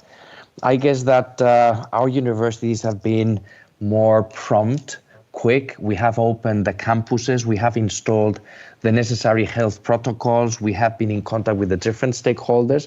So in my impression, I guess that we are probably closer to our students, to our customers, and to the rest of the stakeholders. But following on Sabine's comments, I guess that Europe provides a much more diverse environment, which can be attractive to many international students. Competition is becoming more multipolar, like happens in many other sectors of social activity. And we will see in the future, of course, many new Chinese large universities competing to attract talent. We saw in the past English-speaking countries from, of course, the US, UK, and Australia. But we will also see emerging countries also fighting for their own stake in the market. So the way we can actually provide an attractive offer for international applicants is by enhancing what is the best of Europe, our diversity, our history and traditions, the way we combine the humanities with this professional orientation of our degrees, and of course, many other things, our closeness to stakeholders, for example. So I guess that European universities have a very good opportunity to seize whatever happens after this COVID. Thank you. We are reaching the end of our panel, but I wanted to introduce a controversy recently launched by Scott Galloway. He states that, or he thinks that there will be partnerships between higher education, very, very elite institutions like MIT and the like, and the big tech companies, and that will lead to a group and a very limited sort of institutions addressed to a very small elite, and the rest will be virtual and will be just left aside. And I wanted to ask you, what do you think about this? Because yes, we are seeing these partnerships between the technological companies and the universities, but is the future that dystopic? Martin, I see you nodding. What do you think? Yeah, I mean, this is very interesting. I think and I would maybe some people do that, and maybe there's going to be a group. But I think looking back at our European tradition, our strengths and our future must be that we are non-elitist. You know, the program of our alliance is we want to be excellent, we want to be not elitist, we want to be inclusive. If I look at the societal uproar that's seen in many countries, in France with the yellow jackets, in the US, in others, it's always about inequality. It's always about being the elite. I think that university need to reach out to society more than we have done, and we do this in Europe better than in many other countries. So, of course, there may be some MIT working together with some tech guys, fine, and they maybe cater to some elite group or so-called elite group of students. But this is not going to resolve the global problems that we have to face. I think in that aspect, you need broad universities that are providing excellent education, and most of all, next to this education, also provide a global citizenship training, academic responsibility to make sure that our graduates participate in the future of this continent and globally. Who else wants to comment on this idea, Edeltraud? Yeah, well, I agree with Martin. So I would say that, of course, this might be a trend and a tendency. So there is, and of course, we can see that more and more big data science companies are offering cooperations to universities, in particular to offer infrastructure and any kind of, data access and resources they need. And this might be good cooperation, so partnerships and so on. But I don't think that this, I think there will be a revival of the European idea of higher education, and as Martin said, it's not so we should not misunderstand that elite does not mean that we are not sticking to performance, that we are not sticking to high quality, but we probably are more on the side of inclusion and diversity considered as strength, and I'm pretty sure and completely convinced that this will on a long term pay off. Thank you very much. We've reached the end of our time. It's been really interesting, very, very insightful. And I want to thank you because with all these debates about challenges and opportunities, I want to leave it here with the opportunities. You have all transmitted a positive future. We have the chance, the Erasmus program was mentioned before, has been the major producers of European citizens, of Europeanism. And with the potential that our universities have, I'm sure we will get there. Thank you very much for being here. Thank you very much for being there. Thank you. Thank you. Bye.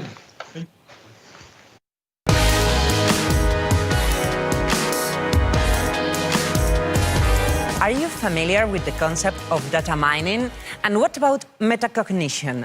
Hard application for Android, maybe? No? Well, those might be some of the key ingredients for the recipe to predict the future of education.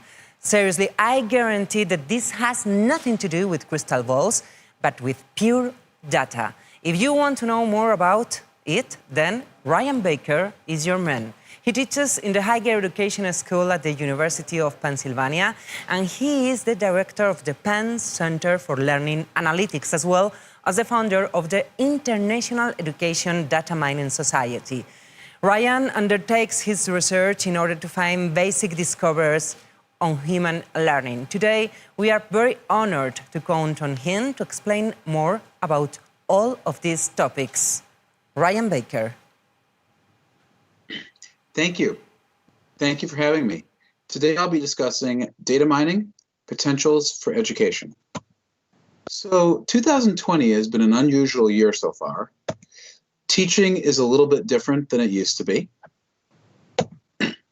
For 2020, there is already an explosion of data becoming available about learners and learning. And as learning has moved online for many students of all ages, the data becoming available increases considerably. And this creates opportunities to use that data in ways that protect student privacy, to improve the quality of learning materials, improving academic outcomes and life opportunities. This explosion of opportunity has been brought about in part by the increasing use of interactive learning environments, systems where students participate in learning activities that are more interactive than simply working through a workbook, whether it be, as shown in the center, simulations. In this case, a student simulating Galileo dropping the balls off the Leaning Tower of Pisa, or game environments like the bottom left, where it shows Physics Playground, a game where students draw objects that come to life in order to solve puzzles that teach them about force and motion. Or, on the bottom right, for example, systems that embed mathematics problem solving in a story context. These systems create voluminous amounts of log data, data that represents everything the student does during learning. And this data is increasingly large scale, with log data from systems used by hundreds of thousands or even millions of students per year. Systems like ALEX, Mathia, Snapit, edX, Coursera. This changes the way data is in education. Data in education used to be dispersed, hard to collect, and small scale. And today, we have platforms like the Pittsburgh Science of Learning Center Data Shop, which has over 250,000 hours of data from students using learning environments, which represents over 30 million student actions and how the learning software responded and any meaningful annotations, for example, the relevant skill that the learning software made. Another example of this is the Morph framework, which is a secure data store for massive online open course data from the University of Pennsylvania, the University of Michigan, and the University of Edinburgh in Scotland. And Morph allows researchers to conduct analysis on full data without directly accessing the data. So the researcher can use the data, but they can't actually see it, which predicts student privacy. And this has been used for purposes like replicating, or in some cases failing to replicate, research to predict which students will quit a MOOC while they're taking it. The outpouring of this kind of data has led to the development of two scientific societies, the International Educational Data Mining Society and the Society for Learning Analytics Research, which focus on measuring, analyzing, and reporting this kind of data. These two societies have the joint goal of exploring the quote-unquote big data now available on Learners in Learning to promote new scientific discoveries and advance the science of learning, better assess learners along multiple dimensions, including social dimensions, cognitive, emotional, metacognitive. I'll give examples of all of these in a minute. And also at multiple levels, studying not just individuals, but group learning and the institutions even that they learn in. And this has led to better real-time support for learners, leading to more genuinely individualized instruction. So a few key methods that might be worth mentioning. One is prediction modeling. In prediction modeling, predictive analytics it's also called, we develop a model that can infer a single aspect of the data, what we call the predicted variable, from some combination of other aspects of the data, the predictor variables. So for example, a system might be able to predict or infer which students are likely to fail the class, or which learners are likely to drop out of high school. And the goal here is to infer something that matters so that we can do something about it. Another big category of method is structure discovery. In structure discovery, rather than trying to predict something we know we want to predict, we try to find structure and patterns in the data that emerge naturally, so to speak. We have no specific target variable, but we're doing things like, for example, let's say we have a large database of math problems created by thousands of teachers. Which problems map to the same skills? Or let's say we have a large group of students going through a curriculum. Are there groups of students who approach the same curriculum differently, maybe obtaining different results? Or, for example, if we have large-scale discussion forums, like in massive online open courses, which students develop more social relationships? A third major category is relationship mining. In relationship mining, researchers or practitioners are trying to develop discovery between variables in a data set that's got a lot of variables. So, for example, if you have a set of courses or learning objects, are there more effective trajectories through it? Or if we have a lot of learning content, we can actually say which aspects of the design of that learning content leads to content that's more engaging or less engaging for students. There's a lot of applications of this kind of technology, including things like predicting who's likely to drop out or who's likely to succeed, including detecting student learning in real time or their engagement or their emotion or the strategy they're using to better individualize. Another application is creating better reports for instructors and other stakeholders about where students are. And finally, basic discovery in education, trying to figure out like fundamental findings about how people learn. One of the most important applications, this as I mentioned a minute ago, is adaptive learning, systems that can individualize for the student. Adaptive learning requires three things. First, determining something about the student. Second, knowing what matters. And third, doing the right thing about it. So first, let's talk about determining something about the student. There's been quite a lot of successful work over the last decade, and in general, what's been achieved in academic projects at universities still outstrips what's available at scale commercially. So some of the things that we can infer. Learning. This is probably the category that's most seen its way into commercial products. So for example, if a student is working on a current skill, has the student learned the skill they're working on? Or where in the learning sequence is the student? If we can figure out where they are, we can figure out both what they should work on next, but also if they make a mistake right now, what perhaps they might need to go back and review some more. And third, quote unquote, wheel spinning, making no or minimal progress. One time in a research project, I saw data from a student who had been given the exact same skill to work on 148 times, and they'd gotten it wrong 148 times in a row. Now that's a very persistent student, but the learning system is clearly failing at helping them learn in that case. Going beyond just whether we can infer learning, we can infer complex learning. For example, is the student learning to solve complex problems that require inquiry skill? Or is the student developing rich conceptual understanding in domains like physics and computational thinking? We can also look at how robust learning is. So not just can they do it today, can they do it tomorrow, but will they remember what they learned over the span of weeks or even months? And not just did they learn today, but are they prepared for their future learning? We can also infer, as my host so kindly mentioned, metacognition. So things like how confident is the student? And does the student know to ask for help when they need it? And at the same time, is the student persisting in the face of challenge? So a minute ago, I mentioned that we want to be able to detect if a student's making no progress, but we also don't want to create students who give up at the first sign of challenge. We want to develop students who are gritty and who persist when they can make progress. We can also infer disengaged behaviors in learning systems, things like gaming the system, where a student tries to get through without learning, or carelessness, where a student already pretty much knows the answer, but they think it's easier than it is, and so they work carelessly and make mistakes that they don't need to make. Affect, emotion, and context. Learning systems increasingly can detect if a student is bored, or frustrated, or confused, or in a state of just engaged concentration, also called flow, where they become so engaged that everything else drops away. Like I'm sure that everybody watching this talk is experiencing right now, and if you're not, don't tell me. Curiosity, excitement, interest, joy. We can tell all these things, and we don't need physical sensors. It's now feasible to infer these constructs solely from student interaction with the learning system. Although using sensors where feasible, something like a camera or a microphone, or even a galvanic skin response bracelet, it can increase model quality where it's available, but we don't need it. So how are these models developed? The process involves first getting some indicator of quote-unquote ground truth. For example, existing data on which students drop out or quit or fail the course. We could take tests of the robustness of learning or retention. This is actually embedded into some learning systems like Duolingo, which will test to see if you remember it later. Field observations of engagement, strategy, and emotion. A little harder to do in our COVID era than it was a year ago. Probably it will continue to be hard for a little while. Student self-reports on their emotions or attitudes, and annotate experts of log data in terms of strategies or behaviors.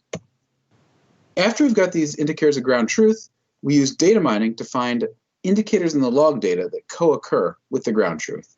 So in other words, if we know that a student is bored for these 20 seconds, what's going on in the learning system at the same time? We can use that to develop a model that can infer that same thing without needing the ground truth. And in building these models, there's an ongoing debate in the field about whether it's better to use just automated discovery or a combination of theoretical understanding and automated discovery. I think the evidence shows that in education it's beneficial to have theoretical understanding when you build these models, but it remains an open debate. After you build these models, it's important to test that the models work for all the groups of learners that will use them. So for example, will it work for learners of different races or national background than the people who the model was originally built for? Will it work for learners with different levels of proficiency in the language? Will it work for both males and females? And will it work for both rural and urban learners? Once we've determined something about the student, the next step is to try to figure out what matters. So just to give a couple examples, student knowledge and specific disengaged behaviors in middle school math, gaming the system, and carelessness, which I mentioned before, are not just important in the short term. They actually, across studies, predict end-of-year tests. If you have less knowledge or you get disengaged, you do worse on the end of your test. They predict college admission and enrollment. So if an 11-year-old, say, games the system or becomes careless, they're less likely to go to college. If they do that in math class, they're less likely to major in science, technology, engineering, or mathematics. And even years later, when we look at people's first job after college, so we're now looking at from when they're 11 to when they're 22 years old, disengagement and lower knowledge is predictive of not taking a job in the area they were studying at the time. Another example Student interaction with a massive online open course on data science can predict whether the student will eventually submit a scientific paper in the field. In this case, it turns out that passing the course is associated with how much you post on the discussion forum, but actually using that knowledge in your career is associated with how much you read. So that's indicator that sometimes what's most important, the variables that are most important, aren't always the ones that we might expect. Once you've determined something about the student and you know that it matters, the third step is to do the right thing about it. So what do we do when we know that a student's bored or gaming the system or has shallow learning or so on and so forth? There's a huge space of potential interventions. And honestly, the field has not gotten as far in this as they've gotten in terms of detecting things. And that's in part because you can't intervene really until you can detect. One example is automated interventions delivered by animated agents, whether it be Steve, furthest on the left, who points to objects when students are learning to use a control panel, or the Wang Outpost tutors in the middle who mirror students' emotion to try to re-engage them, or Scooter the tutor, the puppy on the far right, who interacts with students when they're becoming disengaged and tries to encourage them to use more appropriate strategies. Here's a picture from the Inkit system, used by about 100,000 students a year to learn science inquiry. In this case, the agent Rex, the dinosaur at the bottom right, has multiple models embedded in him. One of them helps the system figure out if the student is showing appropriate inquiry strategies. So here Rex says, I think the data you're collecting won't help you test your hypothesis because you aren't designing a controlled experiment. And the student can either say, okay, and try to get on their own, or the student can ask for help. Rex also has disengagement detectors, as shown here, where he says, hey, are you just playing with the buttons? Take your learning seriously or I will eat you. So far, I haven't heard of any students actually getting eaten. Another area of potential interventions is stealth interventions that change learners' experiences in subtle ways, like upping the difficulty or lowering the difficulty. You can imagine that these kind of interventions I really can't show you a picture of very easily.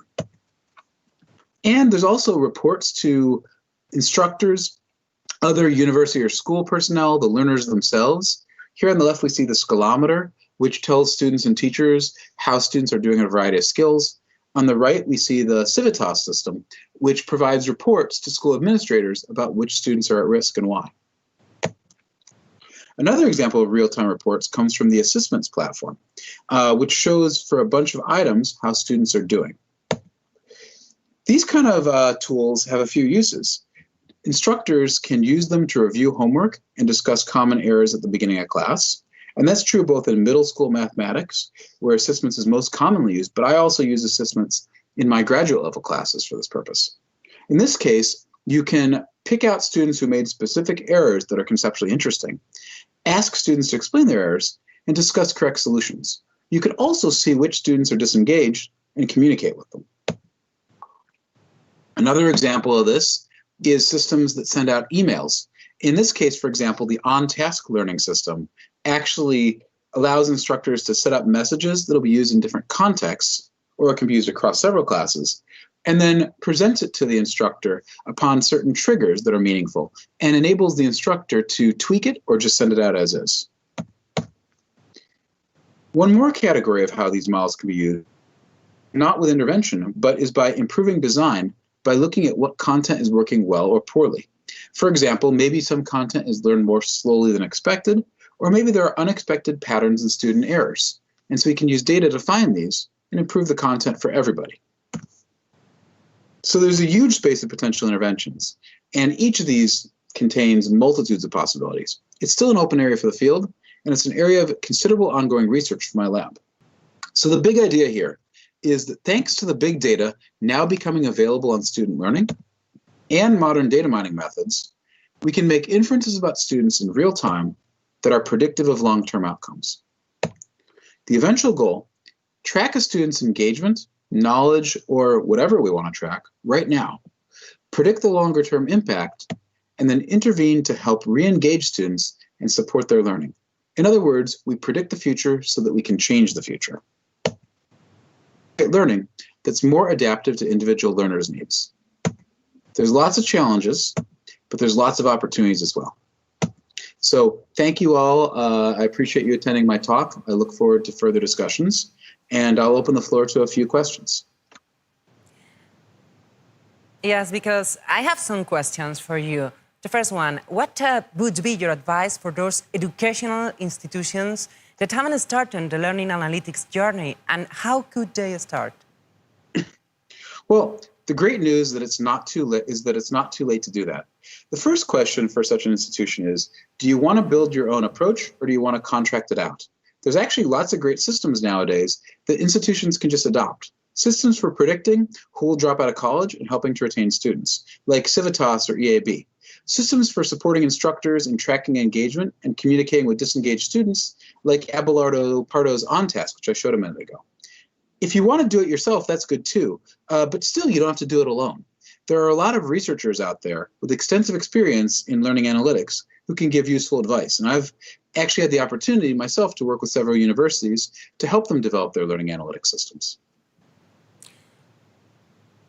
Mr. Baker, from your perspective, what are the most relevant indicators to track during the learning process that will help us be more efficient and scalable? Great question. There's a lot of indicators, as my talk went into. I would break it down into two broad categories. Is the student learning, and is the student engaged? If we can tell that one of these isn't happening, we can do something to fix it.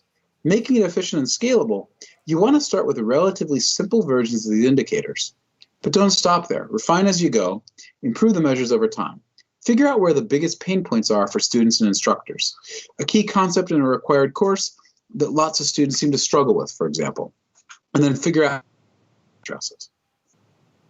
And how do you think the role of teachers and professors can change in the future once the use of educational data starts spread among schools and universities? Great question.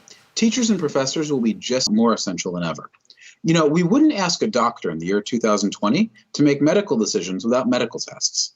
The medical profession has advanced to be a profession more based on data than it used to be, and with better, more sophisticated treatments. The same thing can happen in universities and schools. Give professors data on their learners and interventions that they can apply in a semi-automated fashion. So they still have control, but they have the ability to tweak and tailor. This will make learning more effective. There's more to teaching a university class than standing up in front of a lecture hall, or these days a webcam, and talking. And I think that these kind of technologies will transform the profession and ultimately enhance it. Ryan Baker, thank you very much for your wisdom and for being with us here today. You're very welcome. Thanks for having me here, and thanks for some great questions. Everybody who's out there, feel free to get in touch to continue the conversation. Thank you.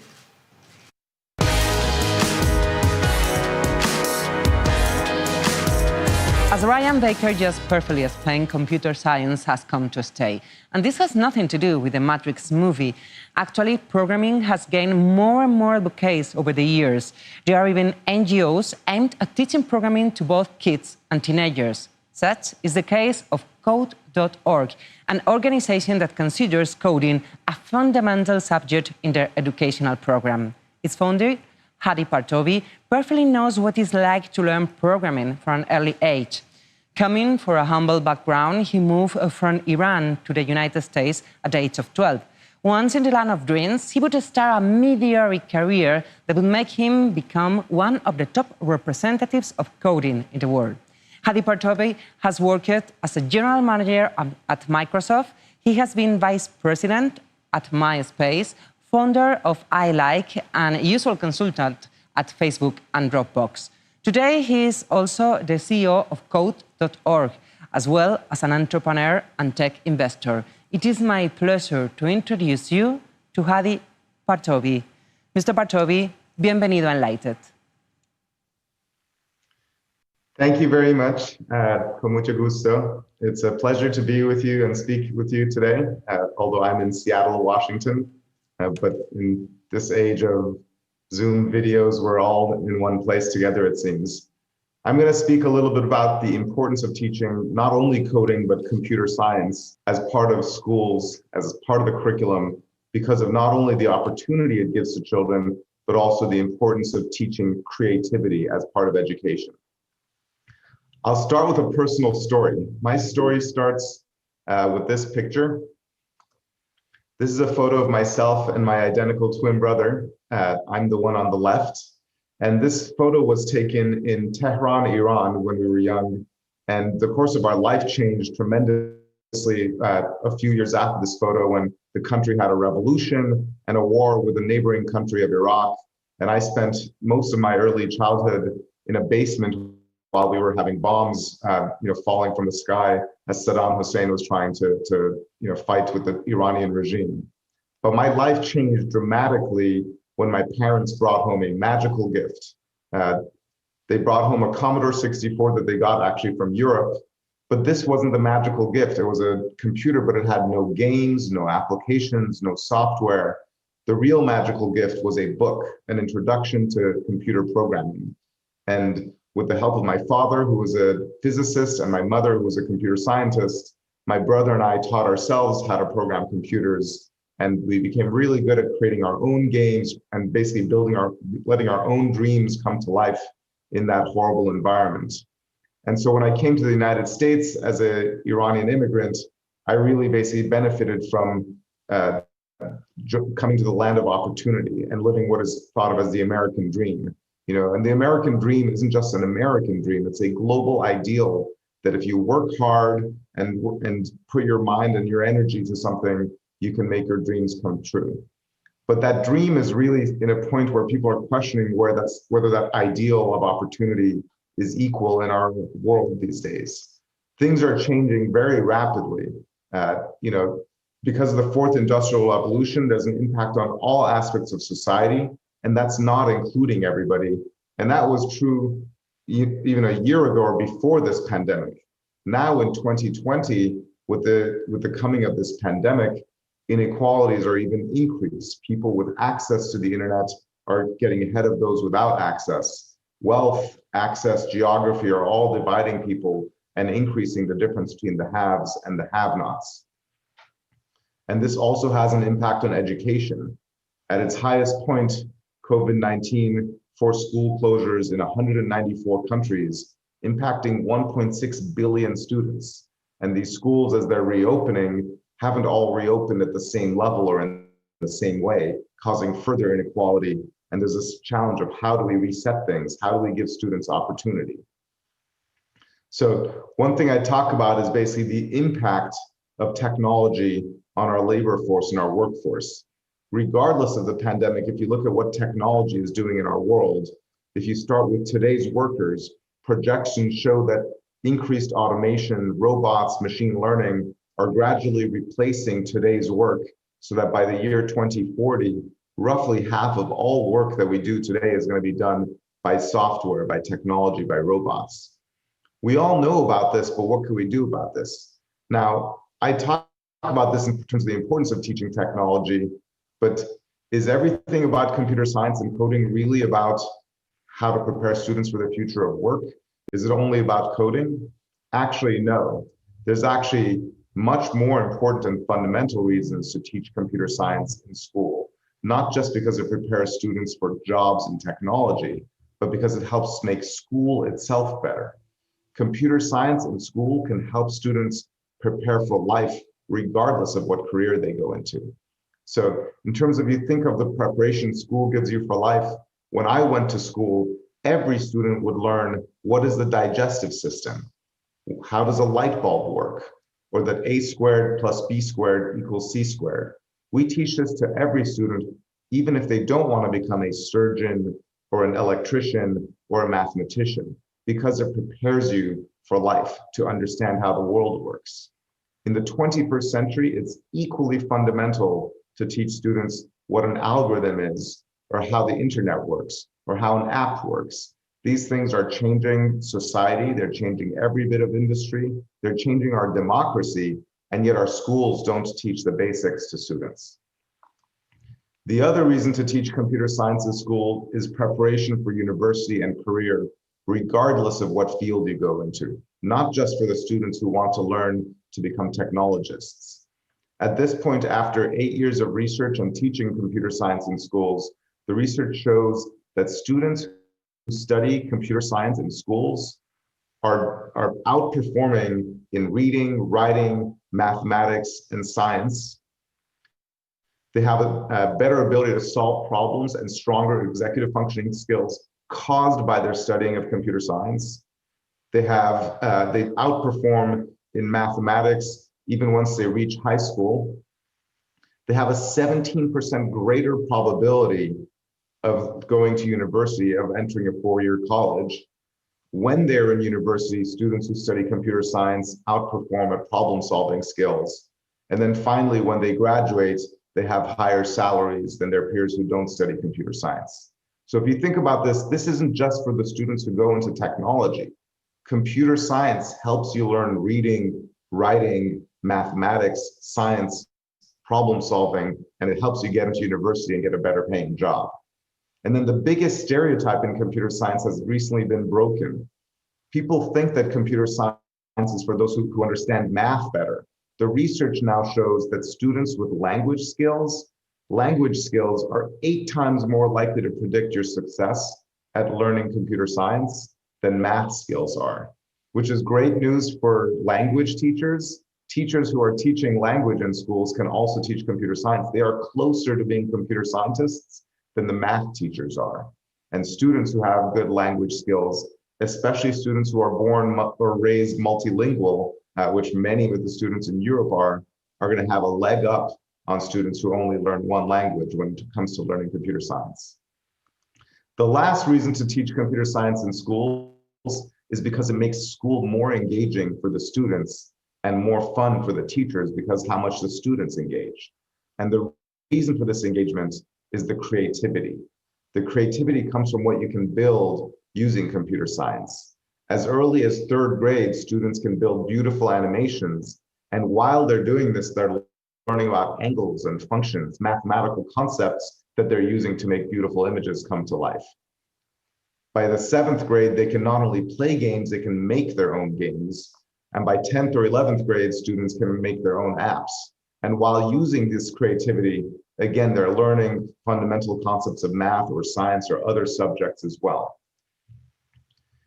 Now, when I think about creativity and the importance of teaching creativity in schools, there are so many amazing examples of what students have done with computer science. For example, this student, his name is Doughty Manigat.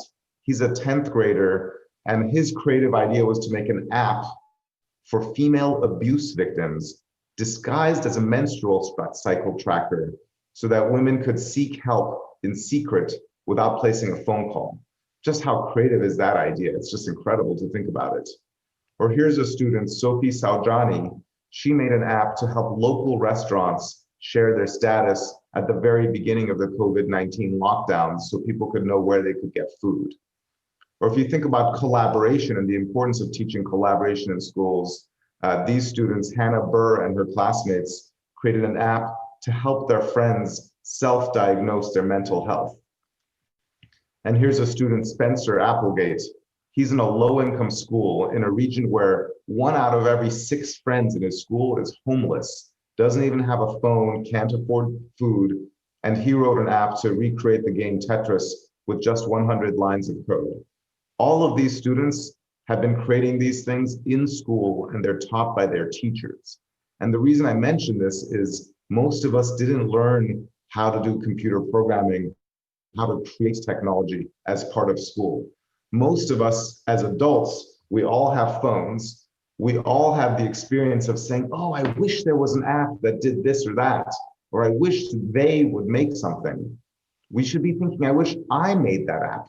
You yourself can create that app, and your children can create that app as long as your school teaches you how to create technology.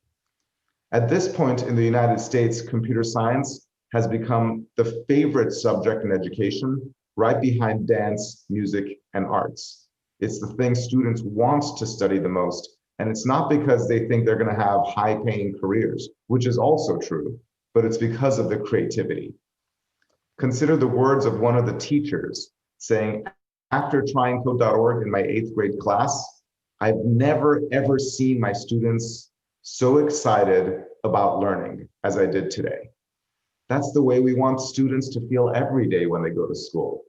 Why don't we have students enjoy this feeling of creativity and collaboration every single day while also learning a subject that helps them improve at math, reading, writing, science, problem solving, and future careers?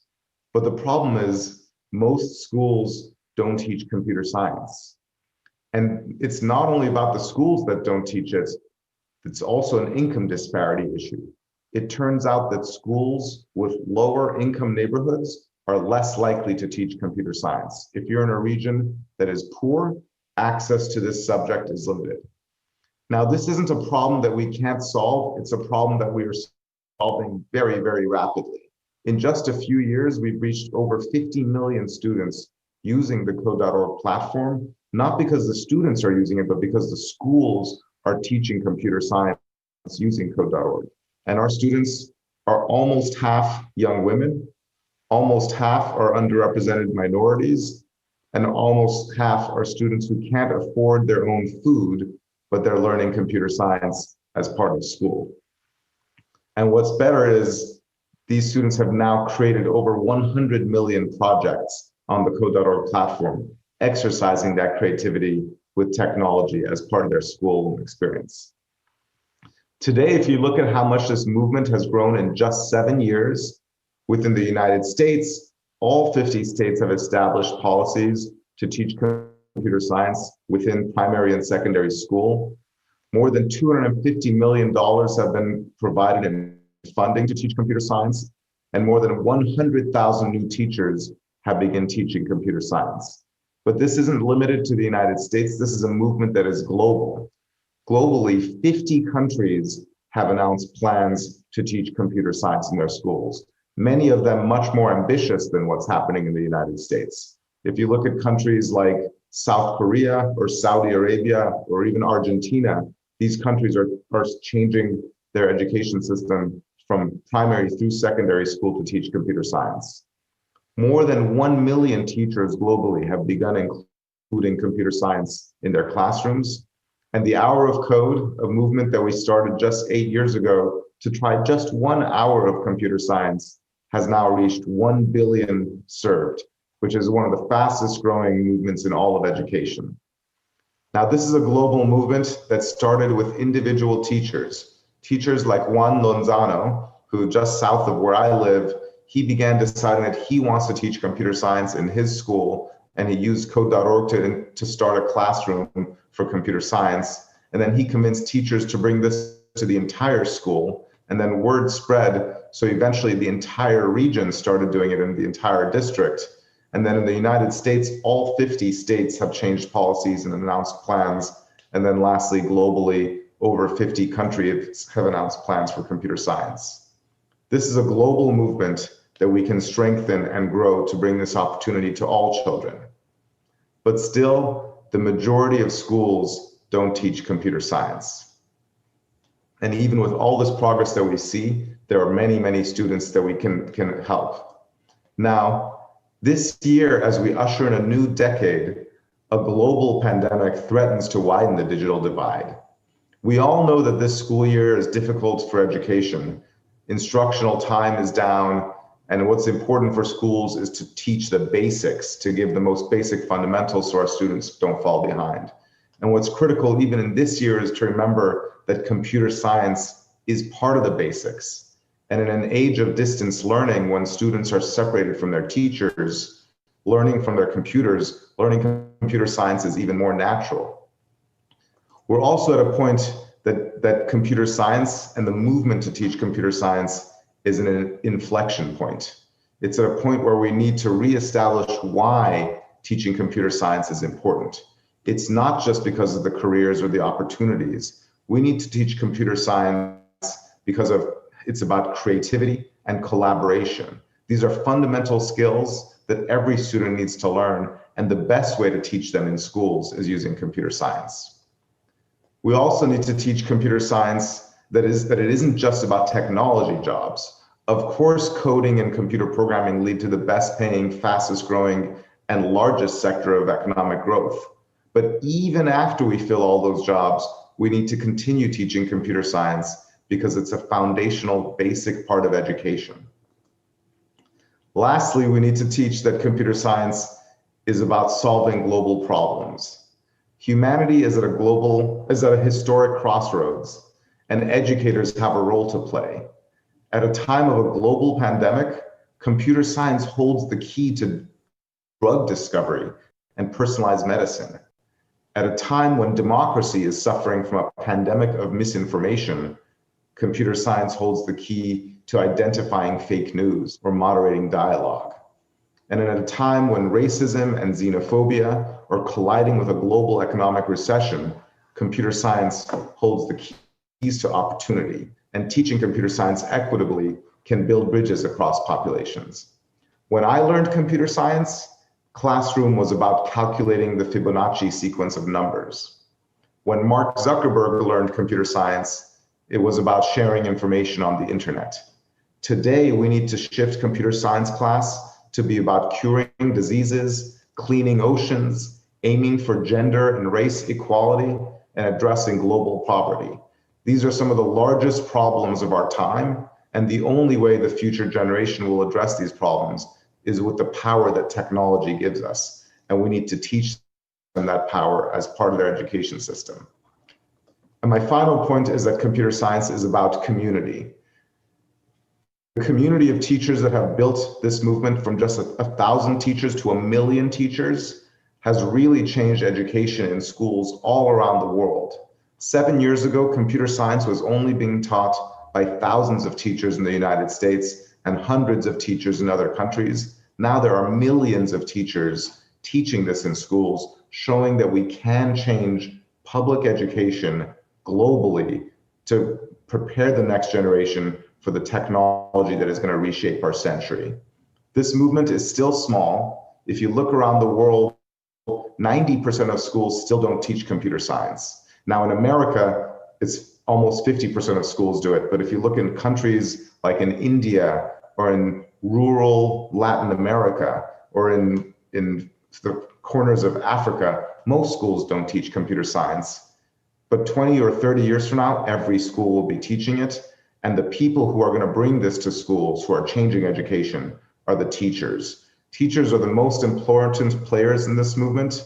They're doing the most important job in the world. So I want to close and thank the 1.5 million teachers who've been using code.org. You are changing the face of computer science. You're changing the face of technology, and you're preparing the next generation to help solve the global problems that we face today. Thank you so very much. What a powerful story, Hadi. But I would like to ask you to stay here for a while, because here there is someone who wants to talk to you.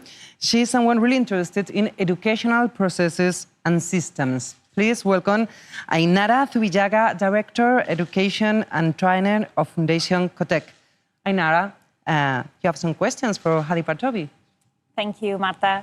And thank you, Mr. Partovi. It's a pleasure for me to have the opportunity to share this time and to have the opportunity to ask you some questions with one of the most important voices related with technology and education. In your presentation, you show that computer science is one of the favorite children's subjects with art, dance, and music.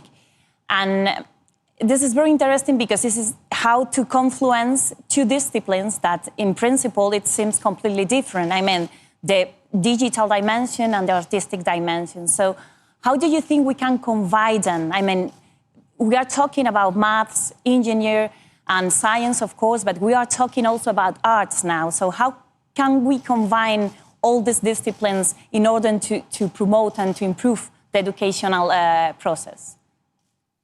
That's a wonderful question. And by the way, one thing I didn't say is that the next favorite subject after art and dance and music and computer science is creative writing. And it's because students enjoy creativity. Everybody enjoys creativity. If I told you, I want you to memorize 10 things, or I want you to draw a picture, of course you'd rather draw a picture.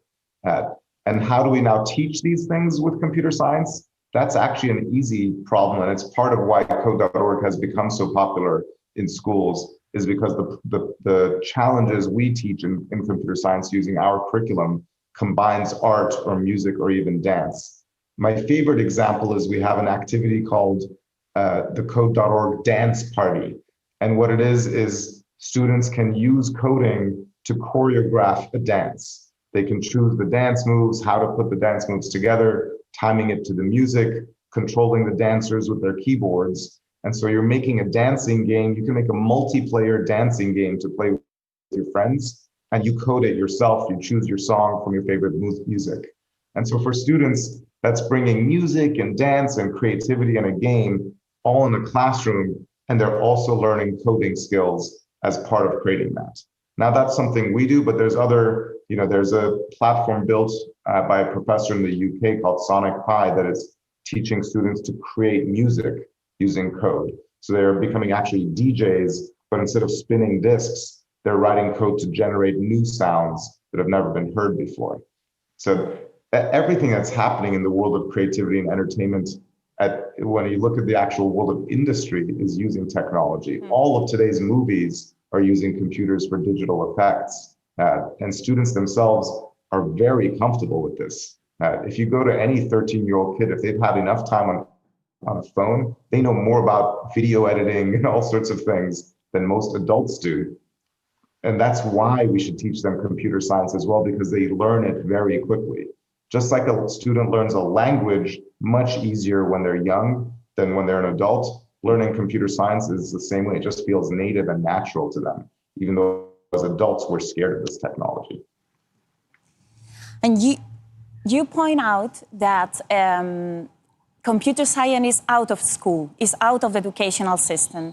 And I ask you how we can integrate computer science into the curriculum, in the curriculum of the future. How do you think is the best way to do it? Maybe as an independent subject, or in a transversal way through different subjects or specific projects? So how we can enter the computer science and the programming into the curriculum of the future? This is a very good question. It's such an important one, because if you look at school, if you go anywhere in the world and look and see what people are teaching in classrooms and compare the classroom of today to the classroom of 200 years ago, a lot of things have changed. People have telephones that are smartphones. Some people have smart screens. Instead of a blackboard, there's a whiteboard. But one thing hasn't changed. What we teach is the exact same stuff. How we teach is different, but we're still teaching reading, writing, math, chemistry, biology, history, the same exact subjects, and mostly the same curriculum as 200 years ago. If you erased all of that and said we have a blank slate, what are the most important skills for students to learn? Certainly computer science would be in that list. We don't need to pick the list that was written 200 years ago. But the question is, how should we teach it? Should it be a separate course or integrated? And I think of it similar to math or reading and writing. When you learn math, reading, and writing, those are separate courses. You have a math class and you have a literature class, but then you use your math in physics or in chemistry class. You use your reading and writing in history class because they are linked into the other subjects as well. And this is true of computer science as well. It's a standalone subject, but you can use it in science class, you can use it in art class, you can use it even in literature class. Unfortunately, we only have time for one more question, and we have to talk about the impact of the coronavirus in education. And most of the schools have closed during approximately 3 months. And in this scenario, what do you think is the role of the computer science in this post-COVID educational scenario? Well, obviously, this pandemic has been devastating for everybody, but especially for education and especially for the students who haven't had devices or internet at their homes. And one of the worst, saddest parts of the pandemic is that it's increased the digital divide because families with easy internet access have stayed connected in communication, and also the students have been learning in a way that students haven't been. The one good news coming from this pandemic is teachers globally are learning technology skills at a pace they haven't before. A year ago, teachers in the world didn't all know how to use Zoom or video conferencing. Some of them knew how to do it. Now, almost every teacher in most developed countries is learning all these technical skills to manage a digital classroom. And the students themselves, they're learning it very quickly as well. So even in schools that traditionally had very little technology, they're learning to embrace technology because they have to do it. And so once school reopens, there's much more opportunity to include not Zoom teleconferencing, but teaching computer science, because now the teachers are more comfortable with technology and they recognize that it plays a role in education. So even when the students are together in a classroom, they can keep some of the computers and use that time to teach computer science, computer programming, and creating technology. And I believe this pandemic is closing some doors and widening some divides, but I also think it is opening a door for increased not only use of technology in education, but teaching how that technology works and how to create it. And I think that's going to be one of the best things that comes from this pandemic. So thank you very much, Mr. Partovi, for your presentation and for sharing with us your reflections. Thank you very much. Thank you very much. It's my pleasure.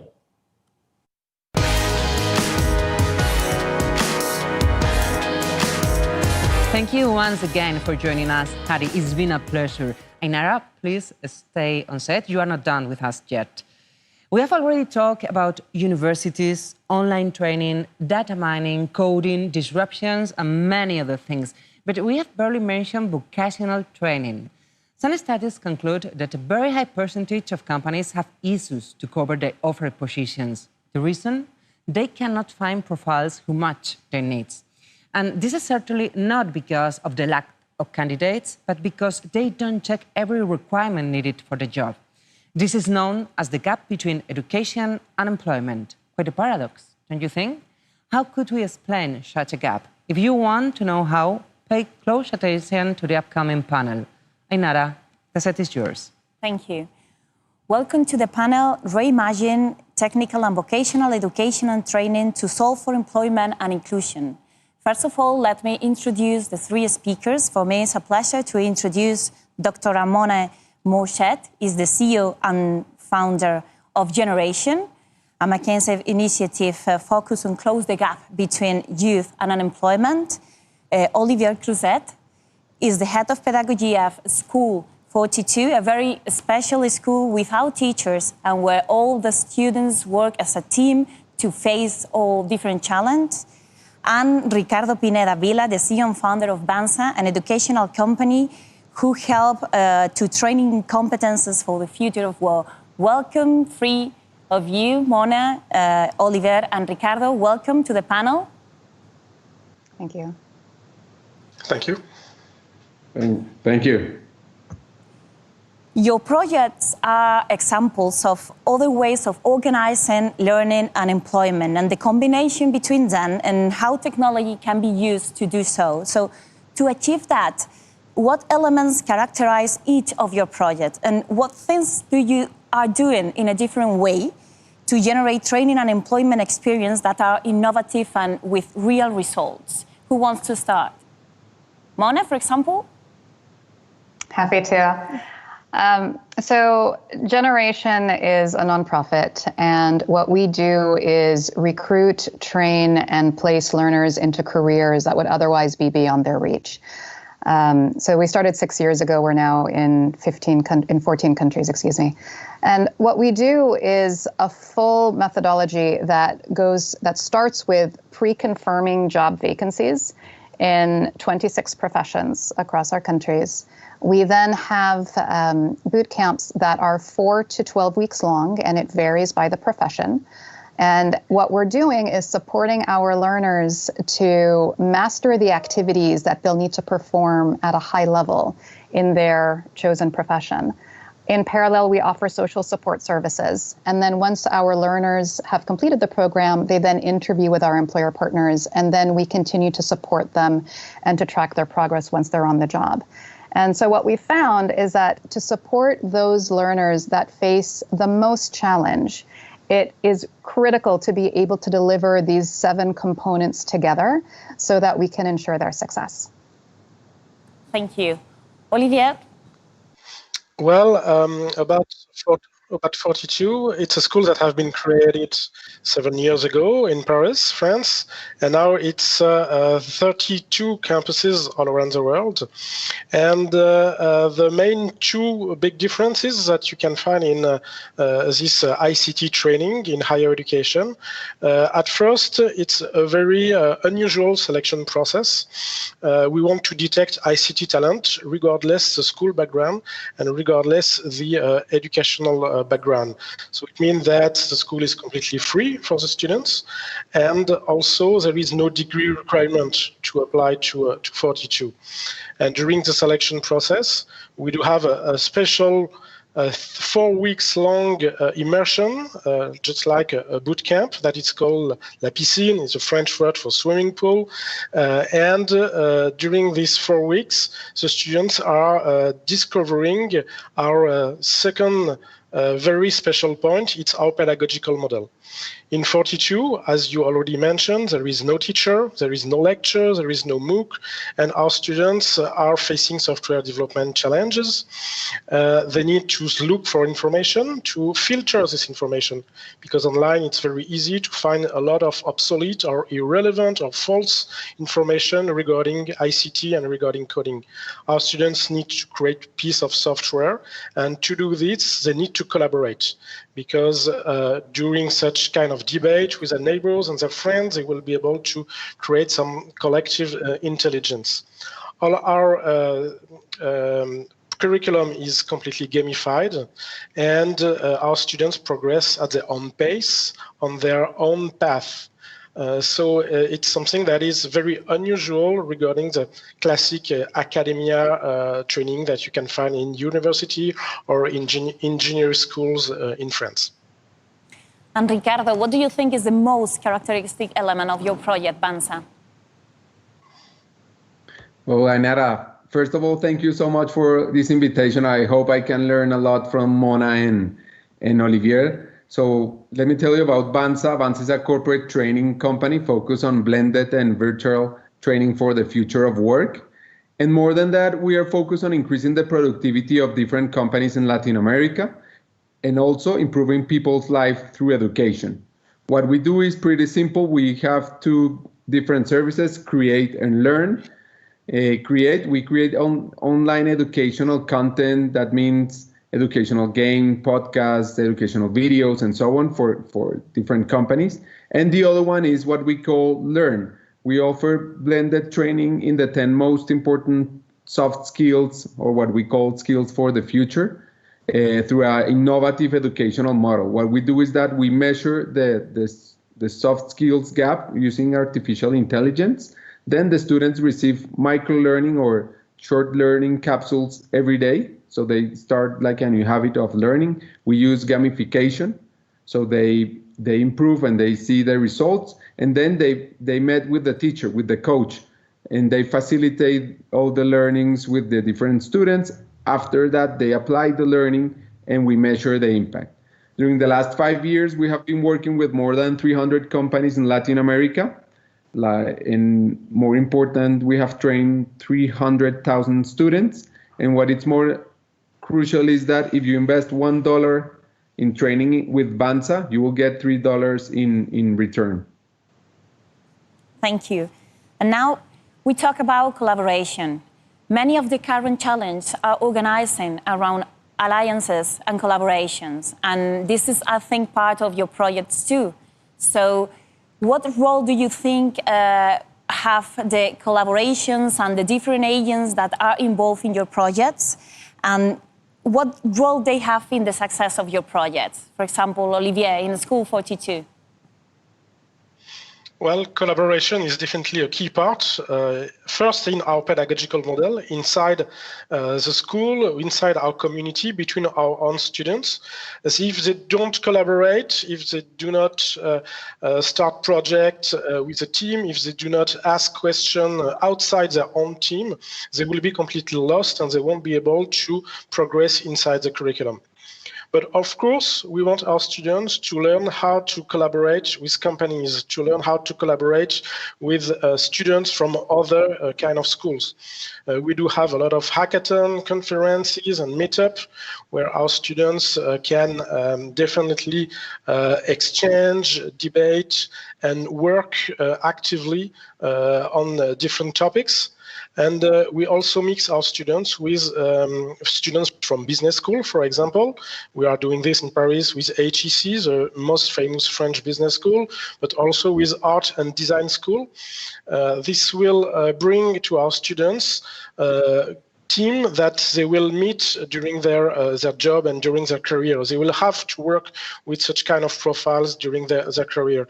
So definitely collaboration is something that is very, very important for our students.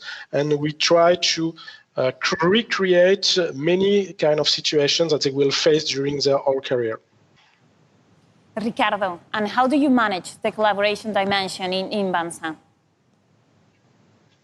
Well, I think partnerships and alliances are crucial, but let me tell you how big is the problem in Latin America so you understand how important are alliances.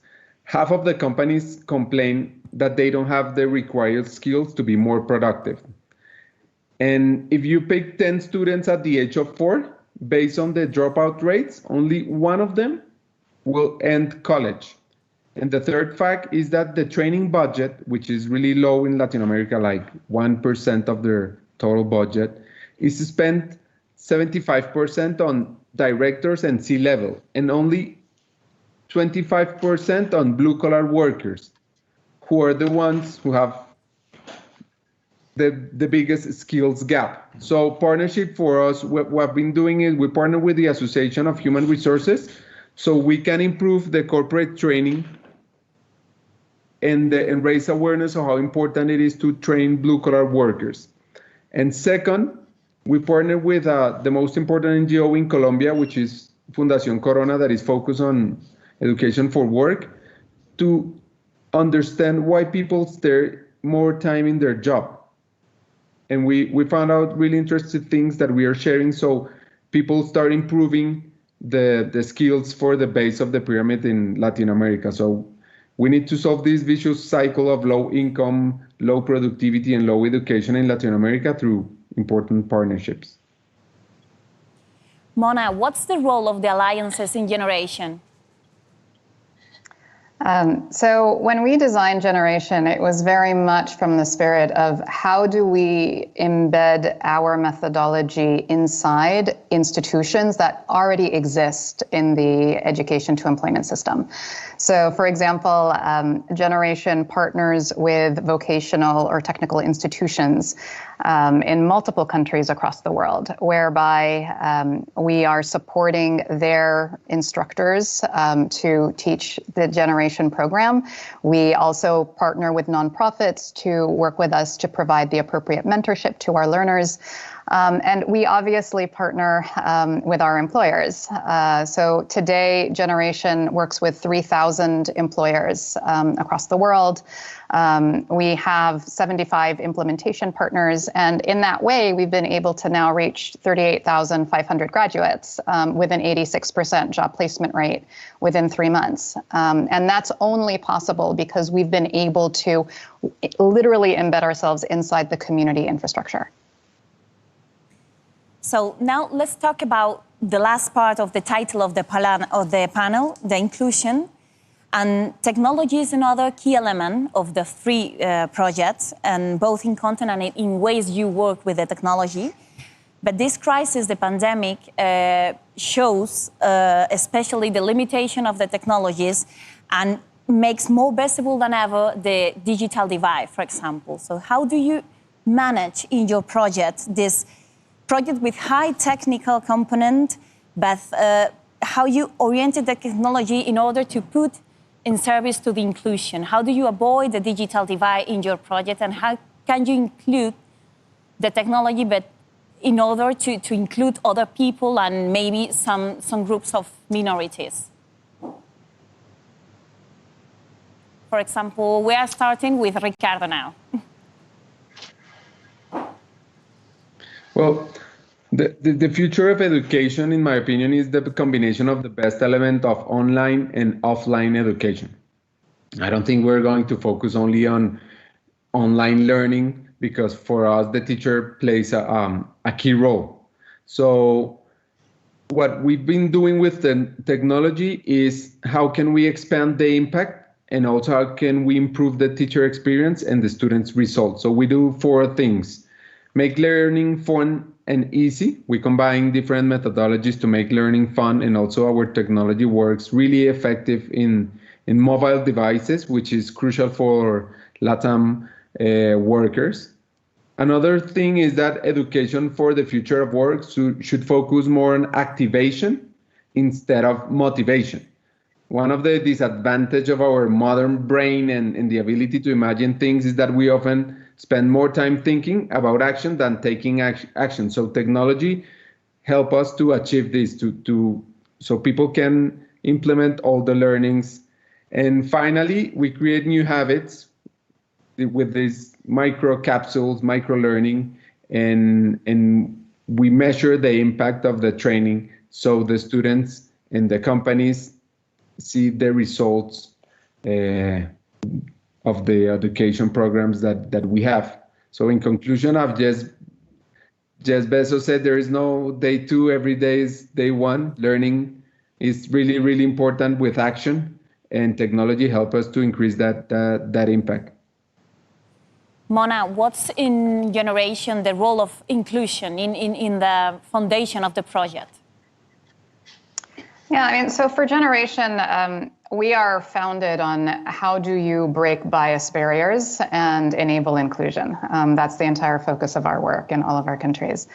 And that happens, I'll just give you 2 examples. I mean, one is supporting our learners to get into tech careers, where typically there is lower representation, particularly by people of color, and how do we increase that?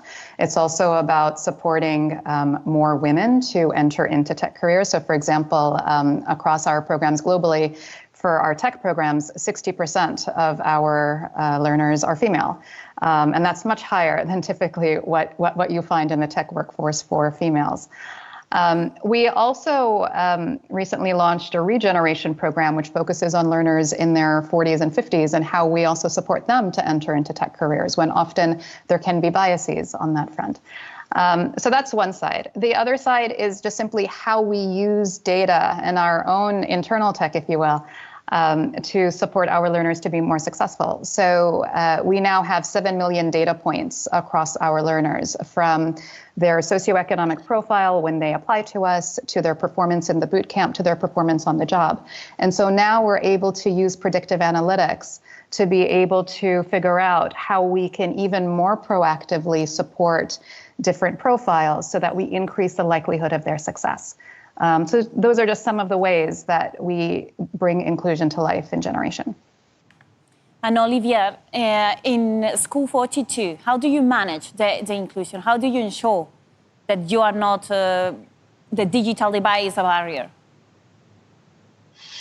Well, we are acting on several points. I think that our selection process is wide open. Our general communication is not, if you are sure you want to come and do some ICT training, come to 42. No, we are telling out loud that everyone should try and figure out if it's something that is interesting for him or her or not.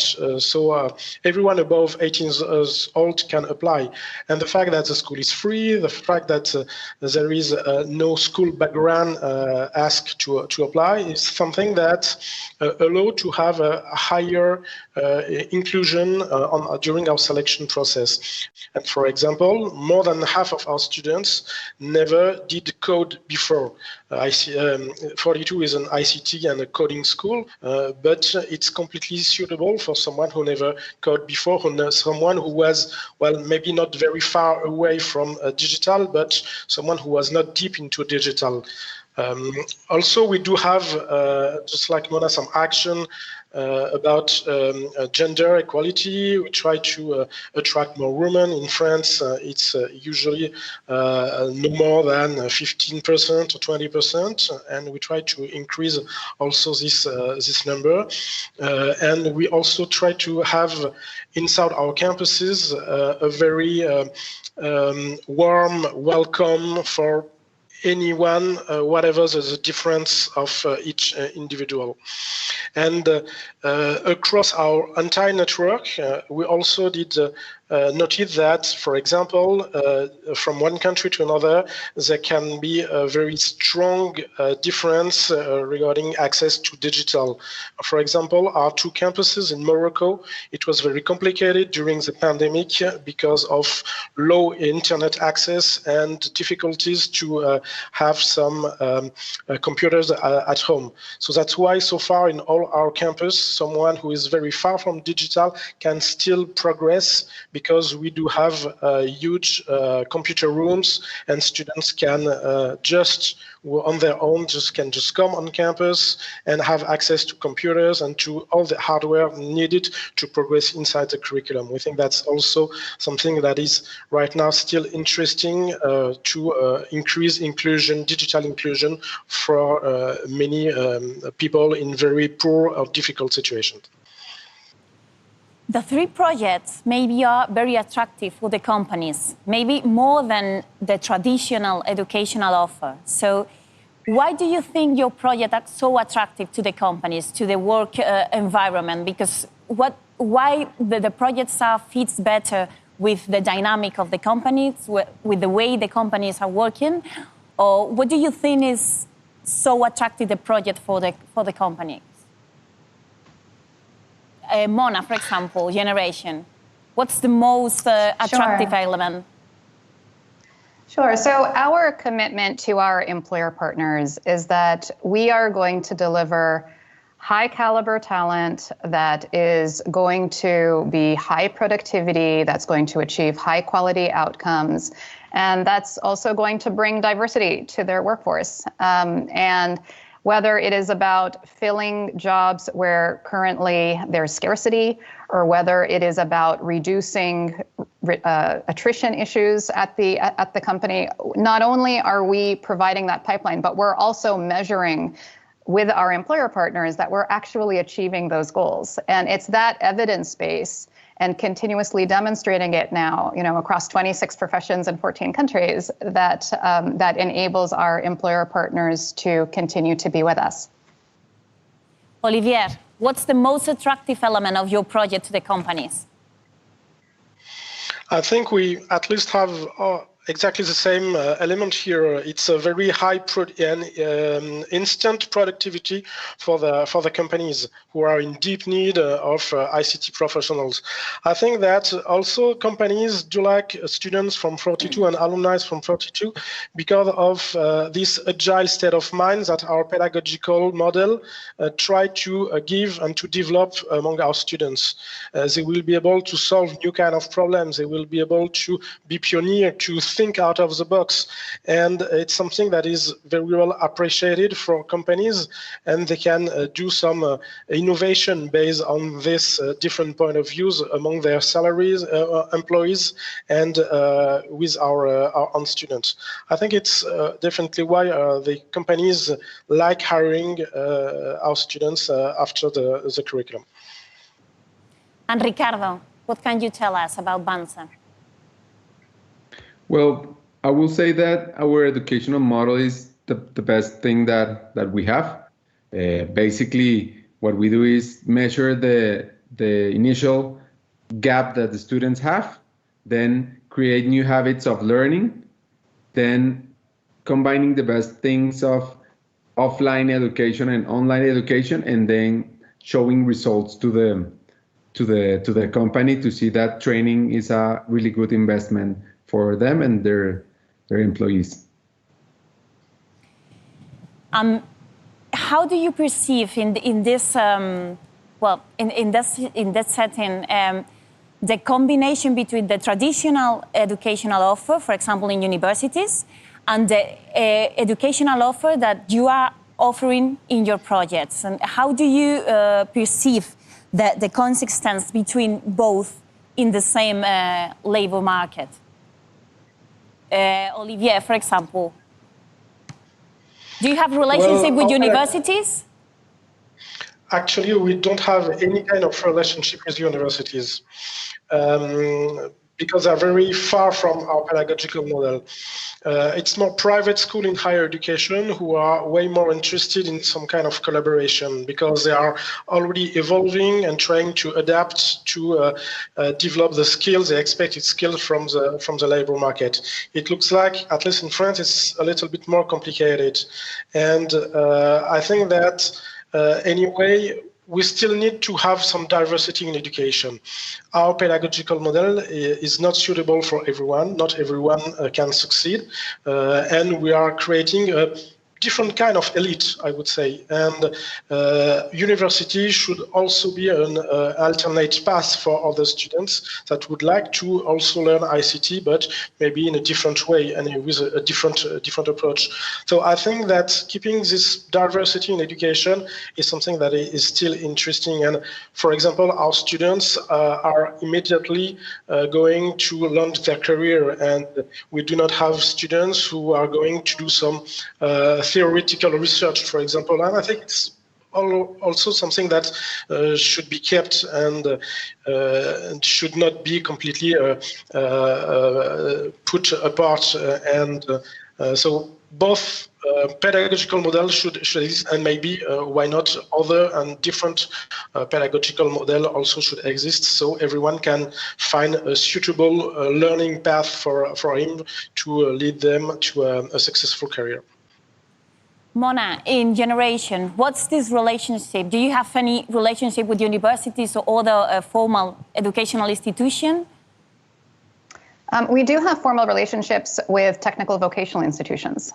So in many countries, the vast majority of those that are looking for workforce training are in vocational systems, but often the employment rates are much lower than the aspirations that the country or the system has.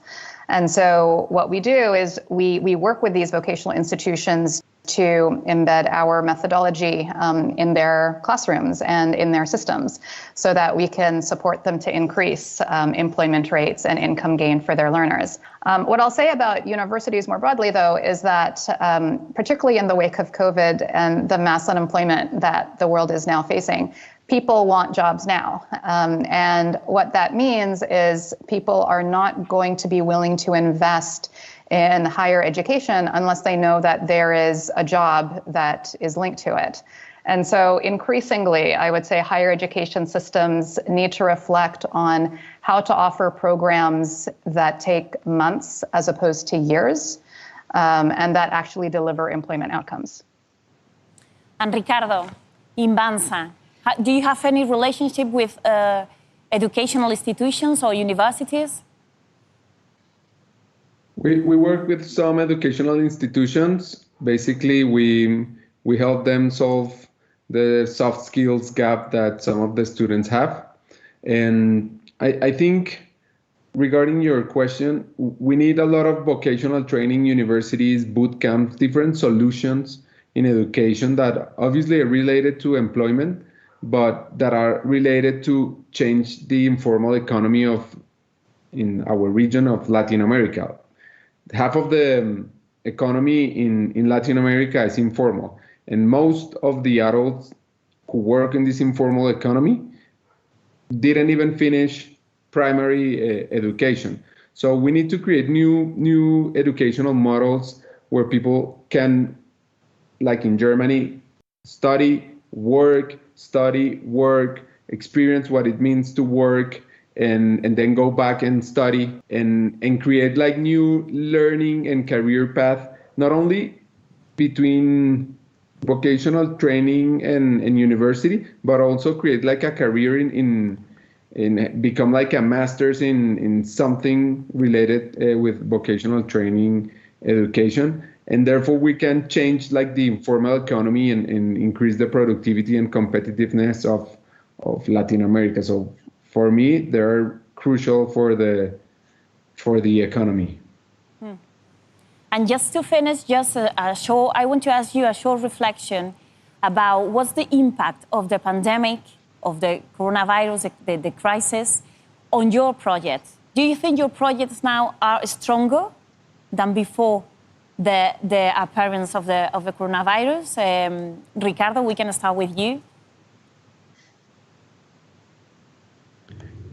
Yes, our project now is stronger. What we learn is, before the coronavirus, we used to do a lot of offline training. And after that, we decided to create this new blended model that it helped us expand really, really fast through different regions, not only in Colombia, but in Latin America. So it helped us a lot to improve our learning experience, and also to see which skills are relevant for the people to improve their job performance.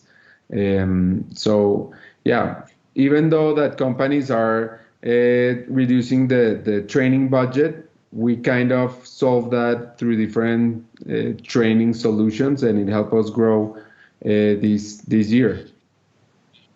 Olivier, what's the impact of the COVID in School 42? Well, it was helpful for us because it revealed that our IT infrastructure was already suitable for such kind of full online situation.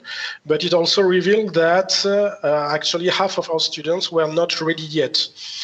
So just right out school, newcomers, it was more difficult for them to switch to a full online.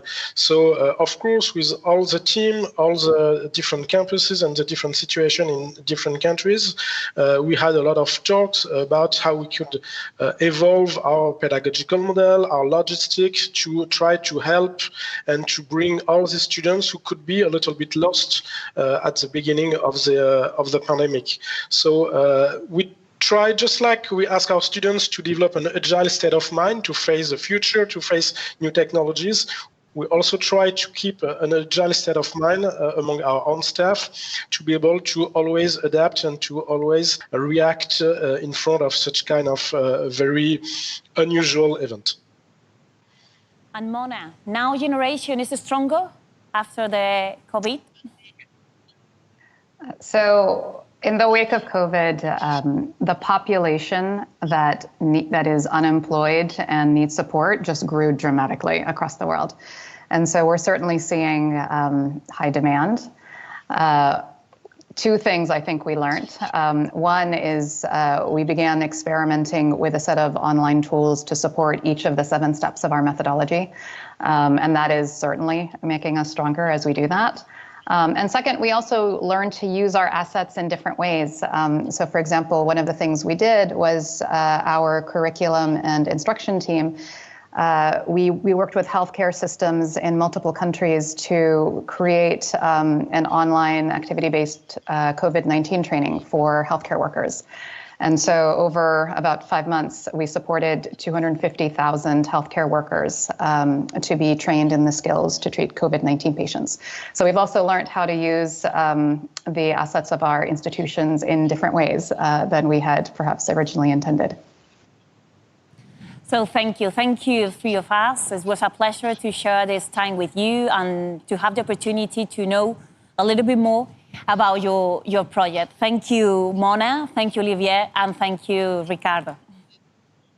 Thank you. Thank you very much. Thank you very much. Thank you so much.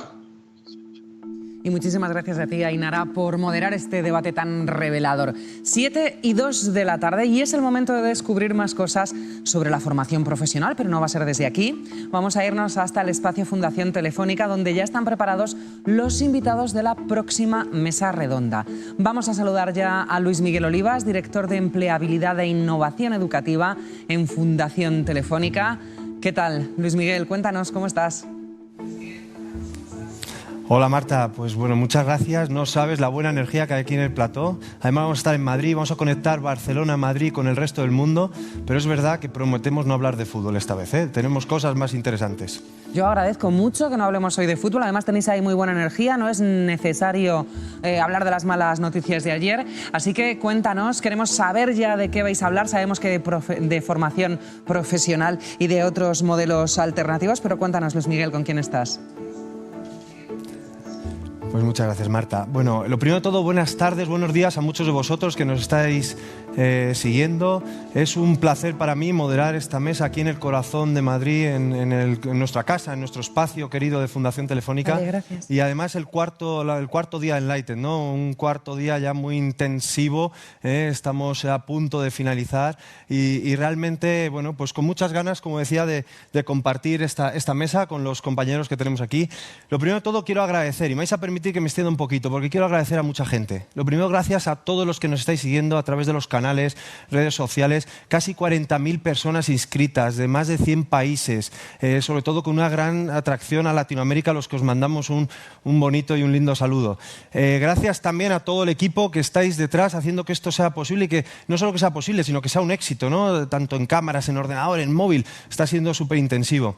Y gracias a todos vosotros por vuestro tiempo, a los ponentes que vamos hoy a compartir esta hora intensa y esta hora que tenemos muchas ganas.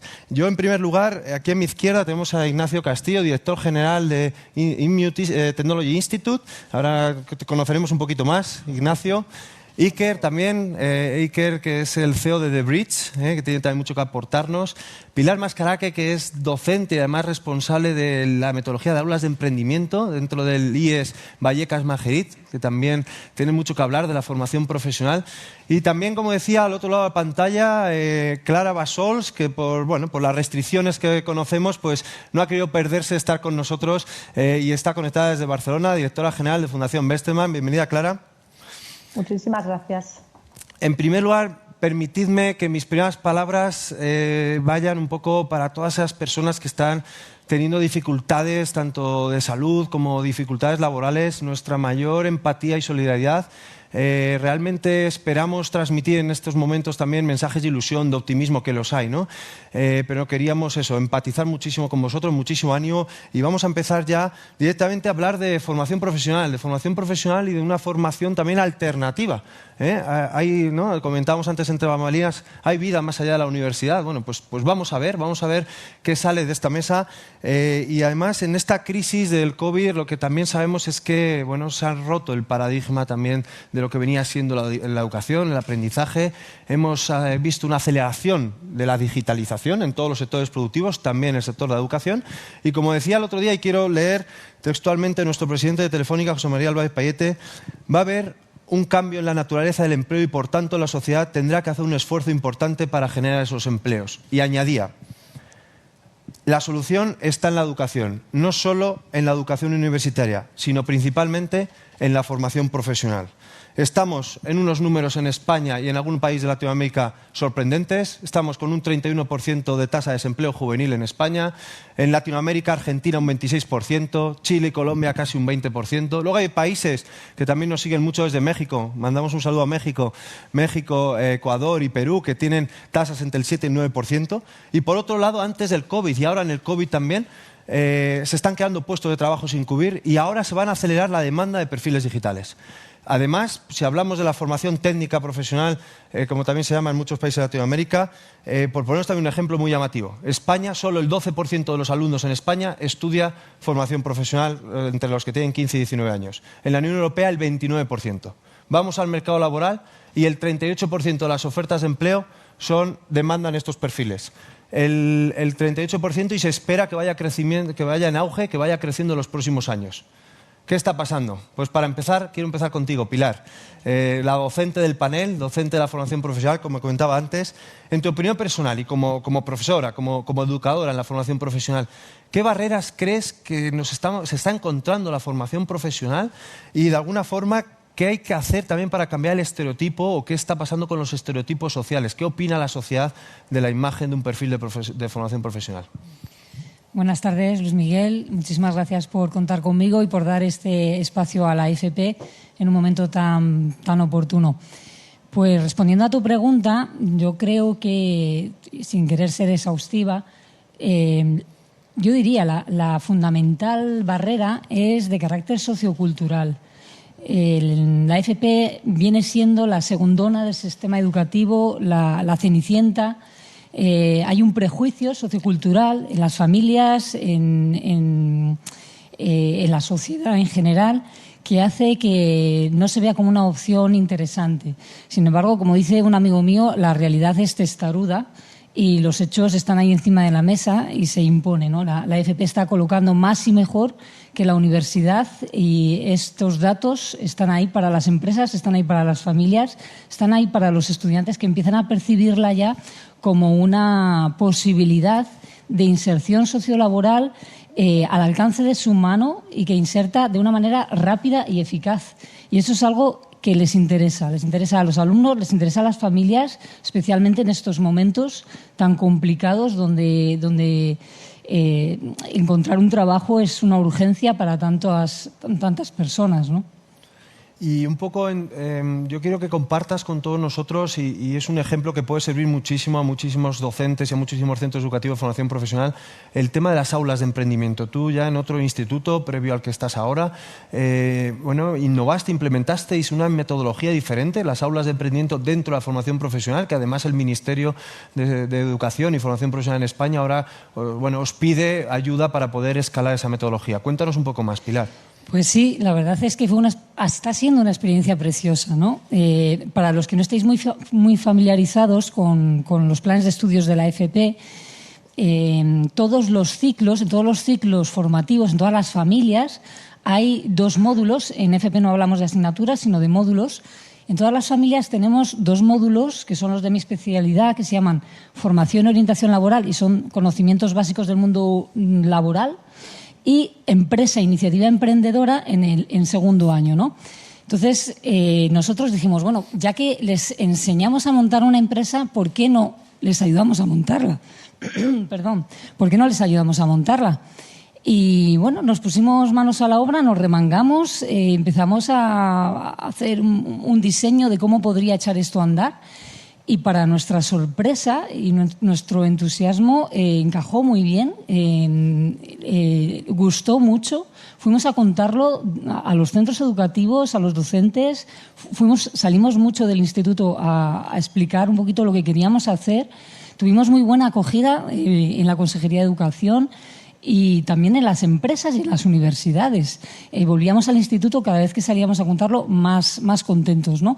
Para decirlo brevemente, las aulas de emprendimiento vienen a ser un espacio donde se le da al alumno la oportunidad de ser protagonista, de ser, que tanta falta nos hace, ¿no? Protagonistas en nuestra sociedad, gente que viva en primera persona, gente que se la juegue, gente que esté presente, que sepa salir a la calle, identificar problemas, buscar soluciones.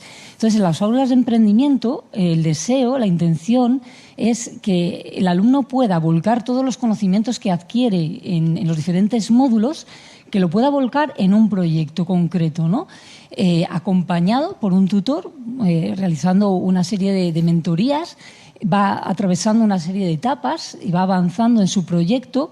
Y lo interesante y lo precioso de esto no es tanto dónde termina, sino el mismo proceso, ¿no? El mismo procedimiento, porque emprendas o no emprendas, montes un negocio o no lo montes, por el camino has ido adquiriendo una serie de competencias y te has cualificado de tal manera que eso te lo llevas puesto a la vida profesional, a tu vida personal, ¿no? Has adquirido esas famosas soft skills que discriminan luego tanto para el empleo. Las empresas ya no quieren, hay millones de titulados, ¿no? Pero quieren los titulados que solucionan problemas.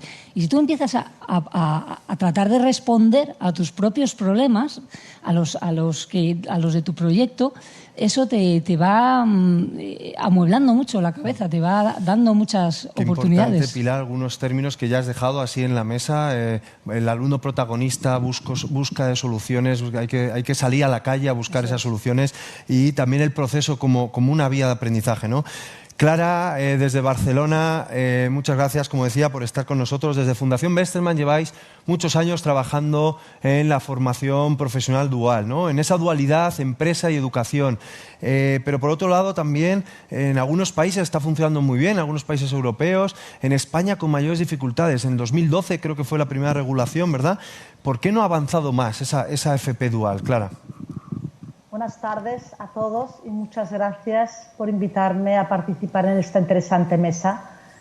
La Fundación Bertelsmann desde el año 2014 trabajamos bajo el lema de por el empleo juvenil. Y claro, para crear empleo no hay una fórmula mágica, lo que hay es diferentes palancas que se han de accionar todas a la vez. Y algunas de ellas tienen que ver con acercar el mundo educativo y el mundo profesional. Porque lo cierto es que estos dos mundos van cada uno por su lado con pocas conexiones. Y eso pasa en todos los ámbitos de la educación. Pasa en la escuela, pasa en la universidad y pasa también en la FP. En la FP nosotros queremos acercar estos dos mundos en base a una modalidad nueva que se ha implementado en el año 2012, que es la FP dual. Como todavía es relativamente reciente y no todo el mundo la conoce, me gustaría explicar muy brevemente en qué consiste. Es una modalidad en que él o la joven se forma de forma alternada, es decir, pasando de uno al otro en dos lugares de formación, en el centro de formación y en la empresa en la que además practica aquello que ha aprendido mediante el trabajo. Y de esta forma, claro, adquiere competencias transversales, aprende en entornos reales y no simulados de trabajo y aprende exactamente lo que necesita el mercado y cuando acaba la formación su inserción laboral es muchísimo más alta. Como has comentado, en el 2012 se reguló por primera vez la FP dual en España con una regulación estatal muy general y a partir de ahí las diferentes comunidades autónomas fueron desarrollando sus propios sistemas, que son muy diversos entre sí y siguen ritmos muy diferentes. Es necesario, es totalmente urgente que tengamos una nueva regulación estatal que establezca una base común, un común denominador para todos los sistemas de FP dual. Es verdad de que el desarrollo ha sido lento y es lento porque la FP dual supone un cambio muy importante. En la FP dual hay tres actores necesarios, la empresa, el centro educativo y los jóvenes. Y para los tres actores supone un cambio muy sustancial que necesita tiempo. Para nosotros el problema no es que el desarrollo sea lento, lo que tenemos que garantizar es que se desarrolle con calidad, porque si no, no tendrá futuro. Por lo tanto, Luis Miguel, entendemos que el desarrollo es lento, probablemente en esta época de pandemia también va a sufrir en número, pero sí que creemos que está bien enfocado para que se pueda desarrollar en el futuro. Yo luego, Clara, te pediré luego que compartas también algún consejo con los países que nos están siguiendo en Latinoamérica, por ejemplo, para ver qué pueden aprender de lo que ya hemos avanzado, lo que habéis avanzado en Europa. Pero una pregunta, este modelo de dualidad que tú además has traído, que llevarlo a otros entornos educativos, más allá de la formación profesional, ¿crees que sirve para todas las empresas, para todos los centros, para todos los alumnos? Pues en realidad creo que no sirve para todos, porque como ya he mencionado anteriormente, requiere un esfuerzo muy especial por todos los actores. En el caso de las empresas, han de dedicar a un profesional reconocido de la empresa a formar a los jóvenes, tiene que coordinarse con el centro educativo. Eso es complicado, sobre todo para pymes y micropymes. Allí a veces la solución es que una sectorial desarrolle un proyecto que se haga a medida de las empresas de esa sectorial. Para los centros tampoco es sencillo el cambio. Tienen que aprender los procedimientos de la empresa. A veces han de enviar a profesores a la empresa a hacer estancias. Profesionales de las empresas muchas veces van a los centros pues, a hacer masterclasses o incluso a dar formación a los profesores, por ejemplo, en la familia de la informática. Y para los jóvenes, que es el tercer actor necesario, tampoco es sencillo, porque tienen que combinar dos lugares de formación. Por ejemplo, en el caso de Cataluña, donde la alternancia normalmente se hace diaria, él o la joven por la mañana está en el centro educativo, al mediodía se come el bocadillo en el autobús y por la tarde se forma y aprende en la empresa o al revés. Eso es un esfuerzo muy importante y al final recibirá un título que será igual que el de los alumnos, de sus compañeros que han estudiado en modalidad presencial. Lo que pasa es que el resultado será muy diferente. Habrá recibido una formación más práctica, muchísimo más conectada con las necesidades de la empresa y probablemente su inserción será mayor. Pero es evidente de que requiere esfuerzos importantes por parte de todos los actores y, por lo tanto, no es un modelo que venga a sustituir la FP presencial en absoluto. Muchas gracias, Clara. Yo cuando estaba Pilar hablando de emprendimiento en la formación profesional, pensaba en el CEO de nuestro panel, Iker, bienvenido también. ¿Te hubiera gustado tener, verdad, esa oportunidad de emprender dentro de tu etapa educativa más temprana o qué? Desde luego, y todo lo que trae aprendizaje, lo como decía Pilar, sí. Yo te quería preguntar, Iker, cómo desde Bridge y cómo con los bootcamp de formación digital, cómo esa formación alternativa a lo que es una formación reglada, cómo está también ofreciendo una alternativa, como digo, real y una alternativa con impacto y con resultados. No sé si también, además, una doble pregunta, nos puedes compartir cómo habéis vivido esta época del COVID, qué ha pasado, que habéis tenido más demanda, qué es lo que ha sucedido, ¿no? Una doble pregunta, Iker. Claro, espero no olvidarme de la segunda, empiezo con la primera. Primero, gracias por la invitación y por la audiencia y por la oportunidad. Para contestar la primera, me quiero remitir un poco al contexto, ¿no? Y en línea con lo que hablaba vuestro jefe, ¿no? Esa transformación del empleo y esa necesidad de acompañar desde el mundo de la formación. Eso es crítico para lo que estamos haciendo nosotros en The Bridge y gente como nosotros. Creo que es obvio, ya sobra decir que la economía se está digitalizando, ¿no? Y que estamos en un proceso de cambio muy, muy rápido que casi provoca crisis, ¿no? De hecho, con toda la celeridad que llega, pues provoca varias crisis. Una de ellas es, pues va a haber, en ese contexto de digitalización nos afecta a nivel global, pero ahí siempre hay gente que pueden quedar un poquito por detrás. España, concretamente, está si lo comparamos con todos los países de la economía avanzada y economía en desarrollo, el grado de digitalización es, digamos, medio.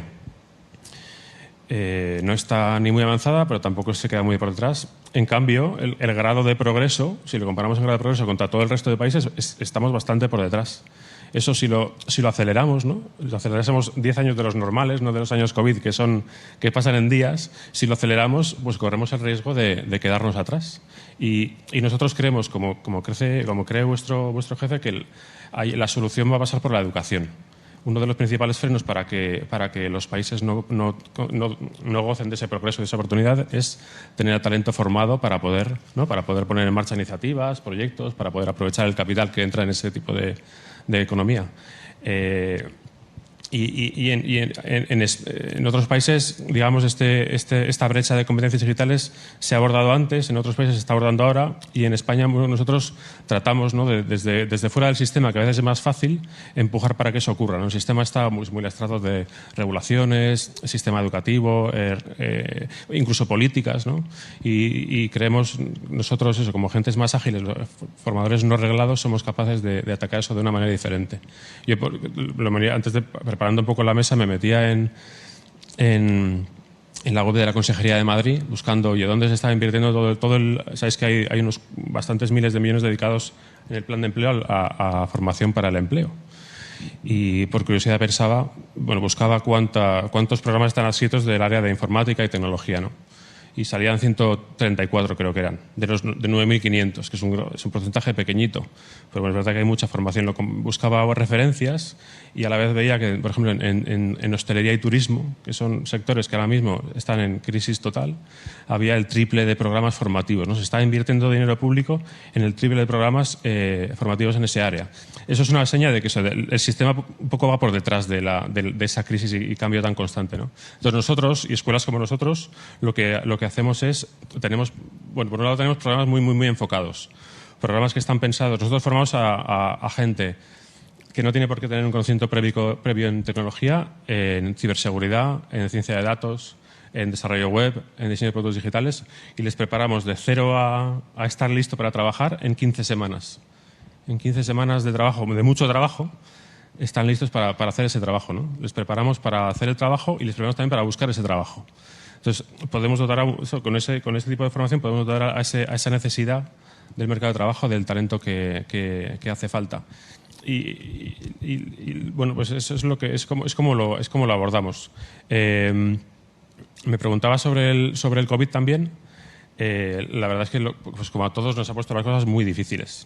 Aparte de ser un proyecto joven, o sea, nos ha cogido todo esto un poco a contrapié, pero estamos consolidando un modelo, ¿no?, que se basaba mucho en el presencial, porque nuestro formato pues corre mucho más cómodo y mejor en presencial. De la noche a la mañana nos encontramos con que teníamos un plazo de 48 horas para cambiar radicalmente ese modelo, ¿no?, y tratar de adaptarlo, ya te digo, a un programa muy estudiado y muy medido, muy adaptado a lo presencial. Eso nos puso las cosas muy complicadas a nosotros y también a nuestros graduados, nuestros alumnos. La primera promoción de Bridge, por ejemplo, se graduó el 28 de marzo. O sea, quizá, y recordemos, la gente que viene a nuestros programas, su objetivo principal es buscar un trabajo y encontrarlo, ¿no?, y ponerse a trabajar. Para eso les preparamos y para eso invierten el dinero y el tiempo con nosotros. Y se graduaron, pues quizá en el peor momento en décadas, no sé cuánto tiempo, pero uno de los peores momentos de la historia reciente para buscar un trabajo, ¿no?, para buscarlo y para encontrarlo.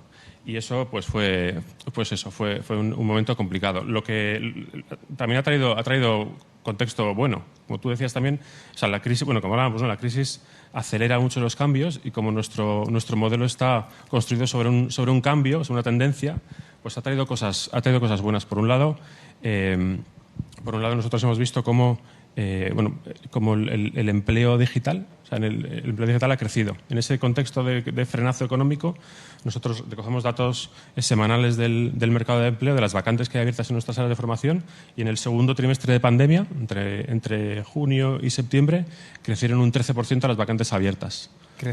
Crecieron un 13% en 3 meses, además 3 meses de verano, que tradicionalmente es cuando esa parte, bueno, la actividad se frena, ¿no? Si lo elevamos a un ritmo anual, pues eso supone que el trabajo, las vacantes pues pueden incrementarse en un 50-60%, van a estresar más, ¿no?, la necesidad de proyectos como el nuestro, que resuelvan ese problema. Un mensaje muy positivo también en estos momentos que vivimos.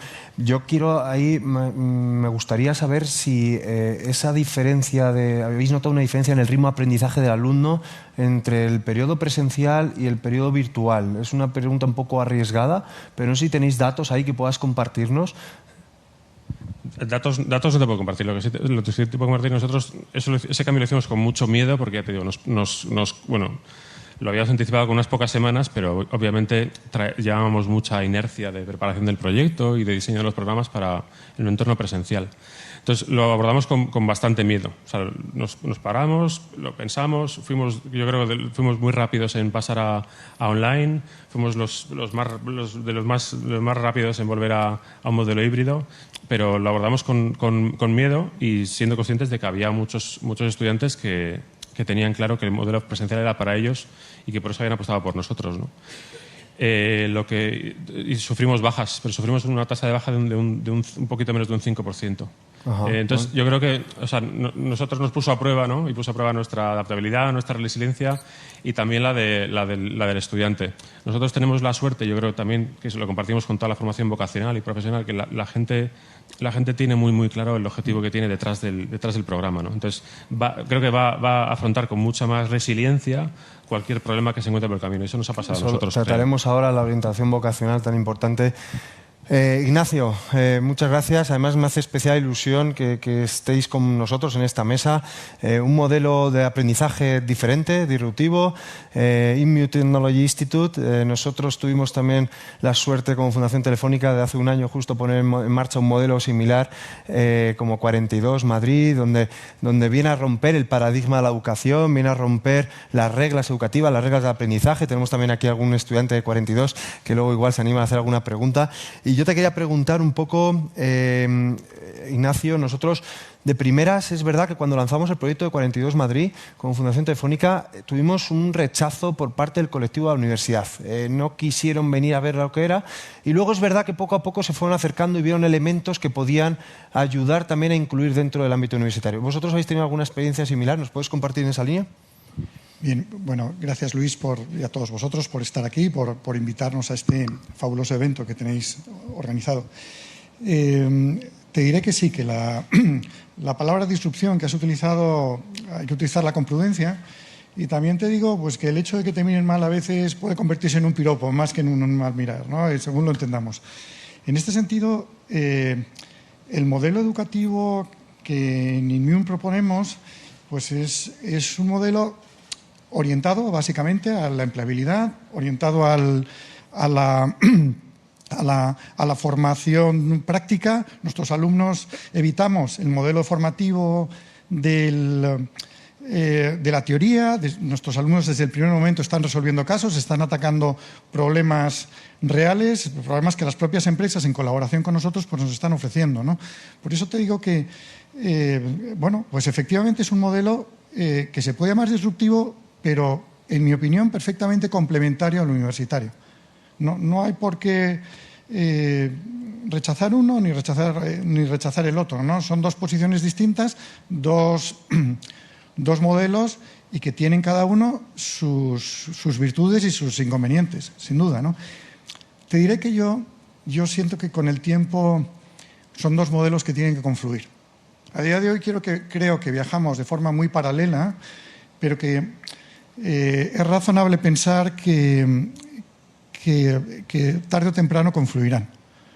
El modelo universitario, pues a día de hoy, lo comentaba Iker, ¿no? Hay muy poca formación en este sentido. De los cerca de 3.000 grados universitarios que hay en este momento en España, el que menos porcentaje supone son los grados en ciencias, curiosamente. Cosa que llama la atención porque no hemos dejado de hablar, tanto el día de hoy como en estos últimos días, os he oído del terrible gap que existe entre el mercado profesional y el mercado de la formación, ¿no? Bueno, cada uno tiene sus velocidades, y lo que nos permite a nosotros, como formación no reglada, es tener una velocidad que probablemente una institución como una universidad no se puede permitir, lo que no quiere decir que sea desechable en ningún caso, ¿eh? Muchas gracias, Ignacio. Vamos un poco justos de tiempo. Entonces yo, antes de dar paso también a preguntas del público, y aprovecho este momento para invitaros a los que estéis también a través de YouTube a hacer alguna pregunta, alguna cuestión, sí que tengo aquí unas preguntas que quiero lanzaros y con respuestas muy concretas, ¿no? Concretamente, yo te voy a preguntar directamente ¿qué acogida está teniendo los perfiles que salen de vuestra metodología por parte de las empresas, ¿no? Mira, Inmune nace de la empresa. O sea, nuestro proyecto lo primero que hace es se acerca a las empresas, entiende cuáles son sus necesidades, y a partir de ahí nacemos nosotros. Te puedes imaginar que existe una simbiosis extraordinaria entre el mundo de la empresa y nuestro modelo educativo. Queremos pensar que es así, ¿no? Ninguno de los programas que tenemos programas tanto de grado como de posgrado, incluso estamos provocando en la gente joven, tratando de sacarles adelante y atraerles hacia el mundo de las formaciones STEM. En nuestro modelo, cualquier programa que existe se hace en colaboración con las compañías con las que trabajamos. Grandes entidades financieras, colaboramos con todo tipo de entidades, lo que hace que nuestros programas pues, tengan una acogida bastante importante, ¿no? Si algo sucede, supongo que Iker tendrá la misma sensación, que precisamente la empleabilidad de nuestros alumnos es extraordinaria, ¿no? Nuestra primera promoción ha terminado hace escasas semanas, ¿no? Y a día de hoy se está celebrando la inauguración de nuestro máster en Data Science, en este momento mientras hablamos, pues que es la segunda promoción. Nuestros alumnos ya están trabajando, algunos en compañías, se han movido y realmente pues están todos encantados con la situación que tenemos. Te ha mencionado Iker, me dirijo a ti, pero también a Clara, a Pilar, por favor, el sentido libre de intervenir. ¿Se está acabando la titulitis? O sea, esa fobia. ¿Hay un cambio cultural? ¿Estamos viendo un cambio cultural también en las empresas? Yo creo que más nos vale que se acabe. Yo creo que sí que está cambiando. Yo cuando hablo con las empresas les digo, es muy importante que la gente que sabe hacer un trabajo sea capaz, o sea, pueda conseguir ese trabajo, ¿no? Y a veces hay como dices tú, hay barreras internas y muchas tienen que ver con la tituritis. Yo me acuerdo una gran empresa, yo estaba con el director de recursos humanos de una gran empresa española, viendo en su sistema qué requisitos pedían para fichar a un nuevo talento, ¿no? A un nuevo desarrollador web, y pedían que tuviese un grado en informática o telecomunicaciones, que hay 6.500 personas en España al año que salen con esa titulación, y que además tuviese un máster. Que eso reduce el universo anual a unas 500 personas 500 personas preparadas para conseguir ese trabajo no van a cubrir las más de 10.000 vacantes que hay un día normal abiertas en España. Entonces, es importantísimo que abramos un poquito la mente y que la gente que esté preparada para hacer un trabajo lo pueda conseguir y eliminemos esas barreras. Yo creo que eso es crítico.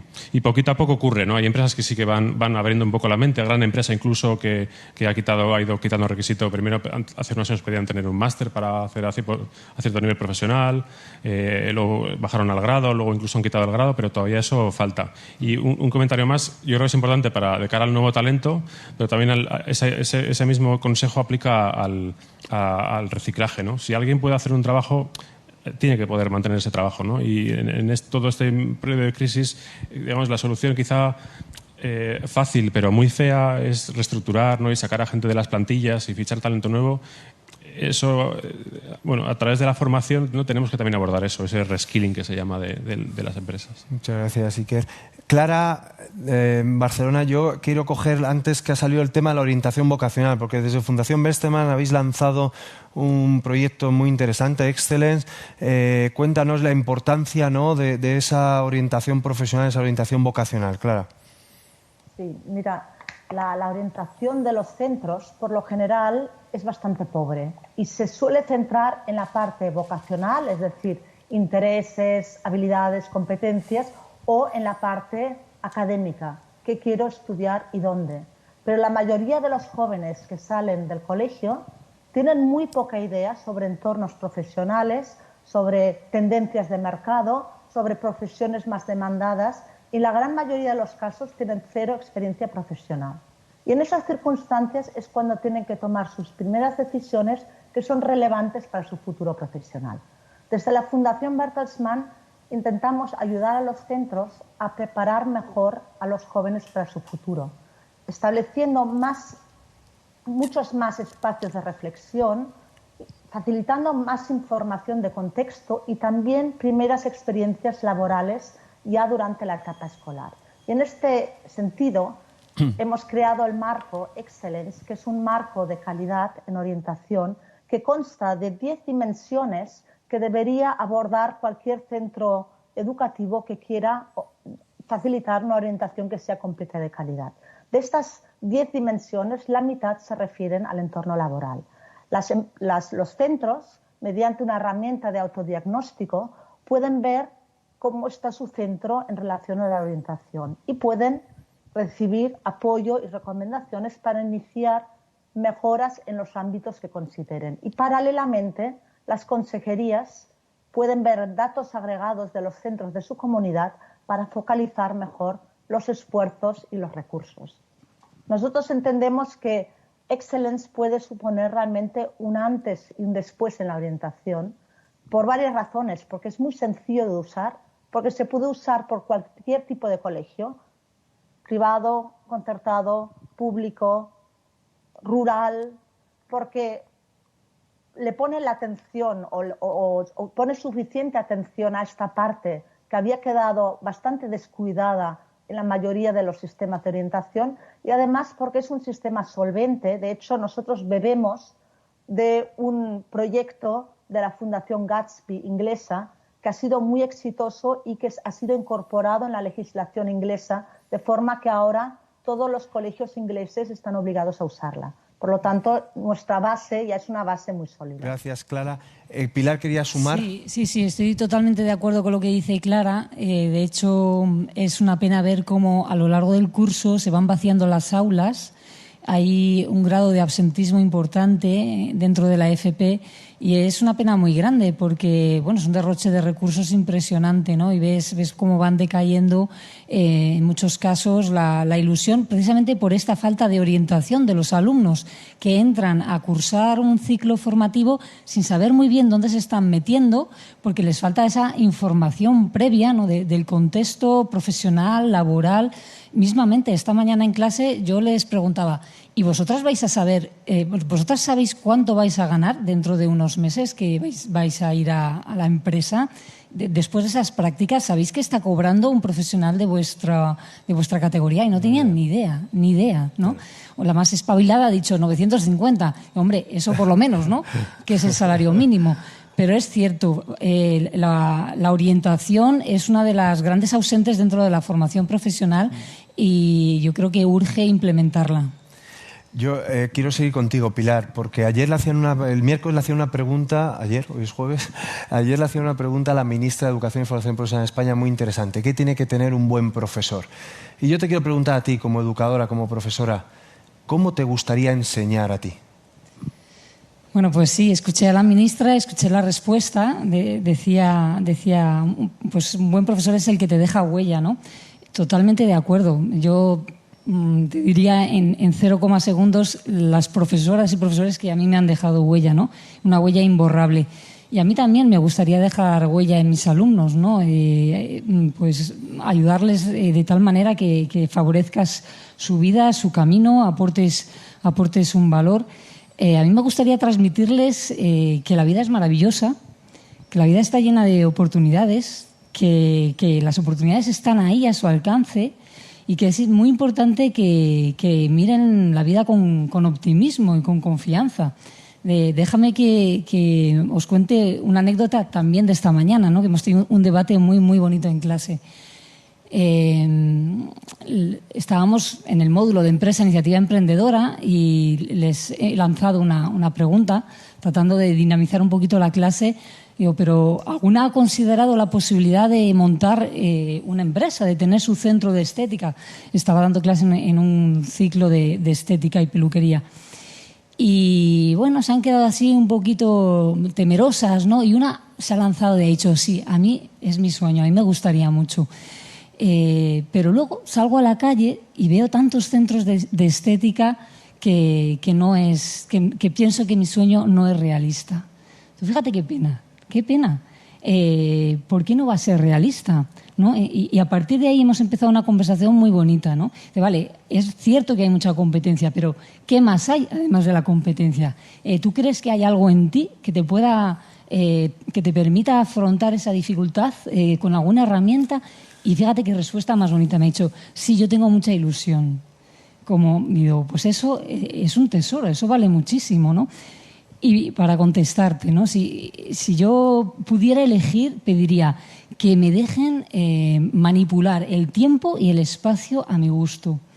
Yo estoy constreñida, muy constreñida, me siento muy constreñida como docente, tanto en los espacios que tenemos como en los tiempos que manejamos. En mi aula estamos enfrentados, alumno y profesor. Las mesas están clavadas en el suelo con tornillos.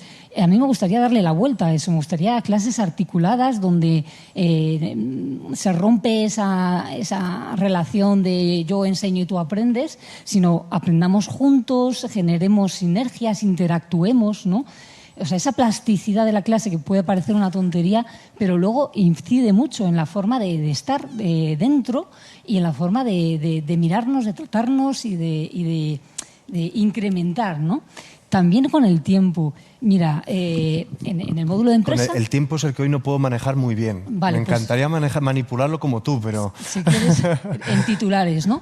Estamos construyendo la propuesta de valor de un proyecto, ¿no? A mí me gustaría salir a la calle para ver con cuaderno y boli que identifiquen en su realidad concreta, en su barrio, vamos a ver cuántos, en 1 kilómetro a la redonda, cuántos negocios han cerrado. Vamos a ver los que han perseverado. Vamos a hablar con las personas que están ahí trabajando, con los clientes que salen de allí, por qué están contentos.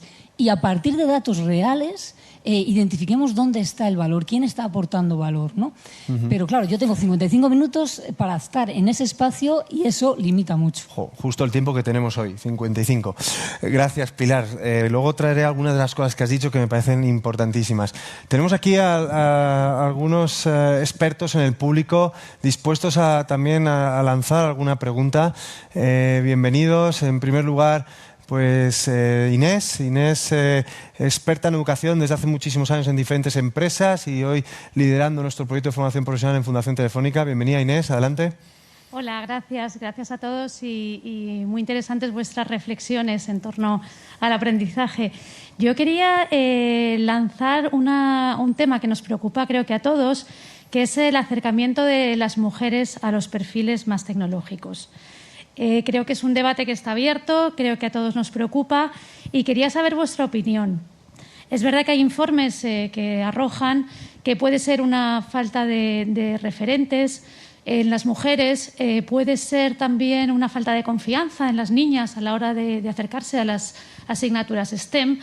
Y bueno, quería saber vuestra opinión y también si tanto en la parte de formación reglada como en la no reglada estabais detectando este bajo índice de mujeres acercándose a estos perfiles, sobre todo a los más digitales. Gracias. Sí, tú mismo, dale.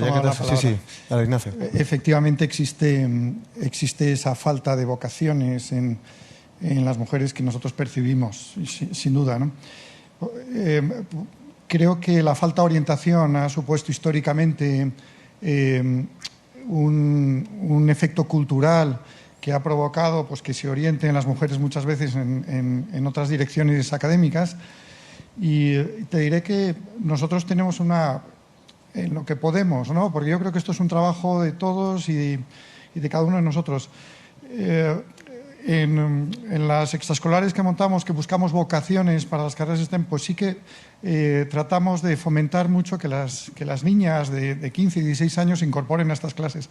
En paralelo, nosotros esa falta de referencia estamos tratando de suplirla hacemos charlas constantes dentro de nuestro campus en Castellana de mujeres que son una referencia en este sector.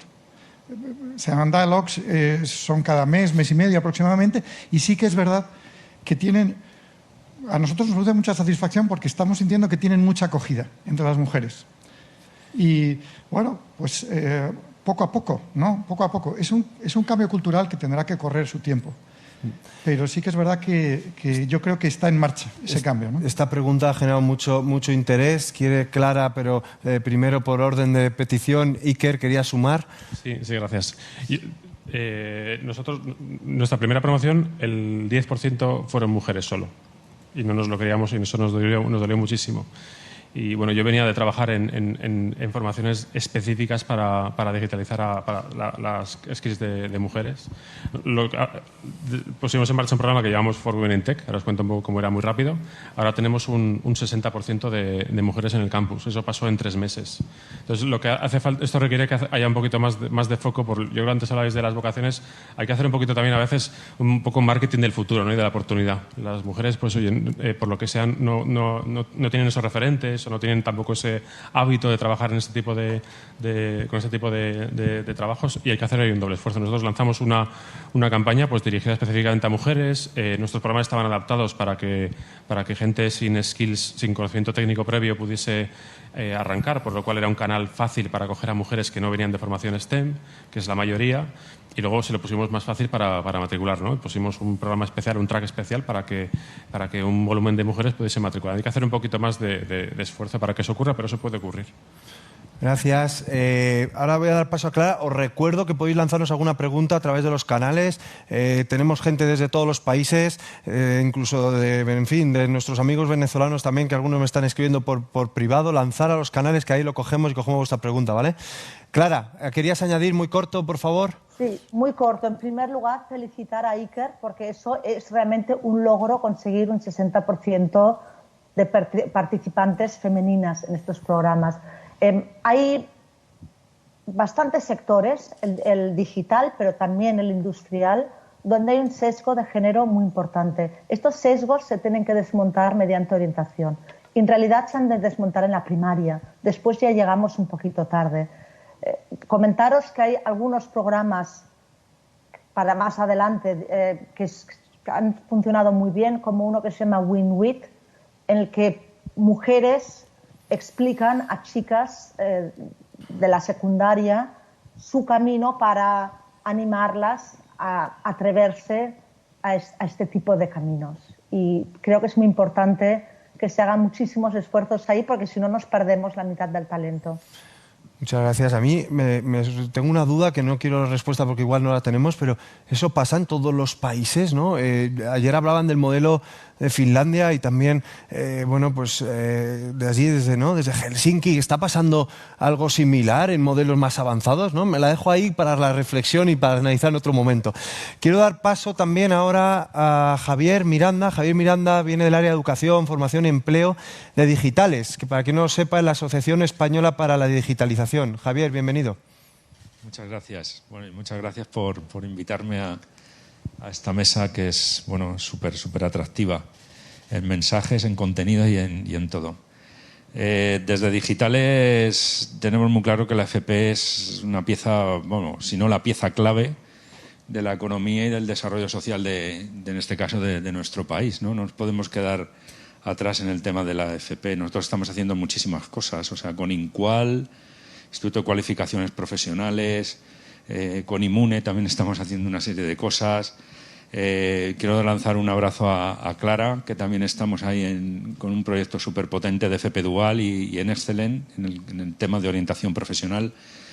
Para nosotros, también el tema de vocaciones de género ha sido muy importante. Tenemos un estudio que sacamos en 2019 muy potente, donde vimos diferentes roles y cómo influían en las decisiones de las niñas ya desde edades muy tempranas. Este estudio lo tenemos en nuestra página web, por si lo queréis descargar, y es muy potente.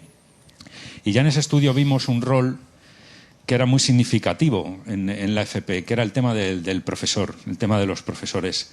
Y yo querría lanzar una pregunta muy importante, ¿no? O sea, ¿qué elementos tendría que tener un plan de formación para que los profesores fueran la punta de lanza de la digitalización, de la tecnología?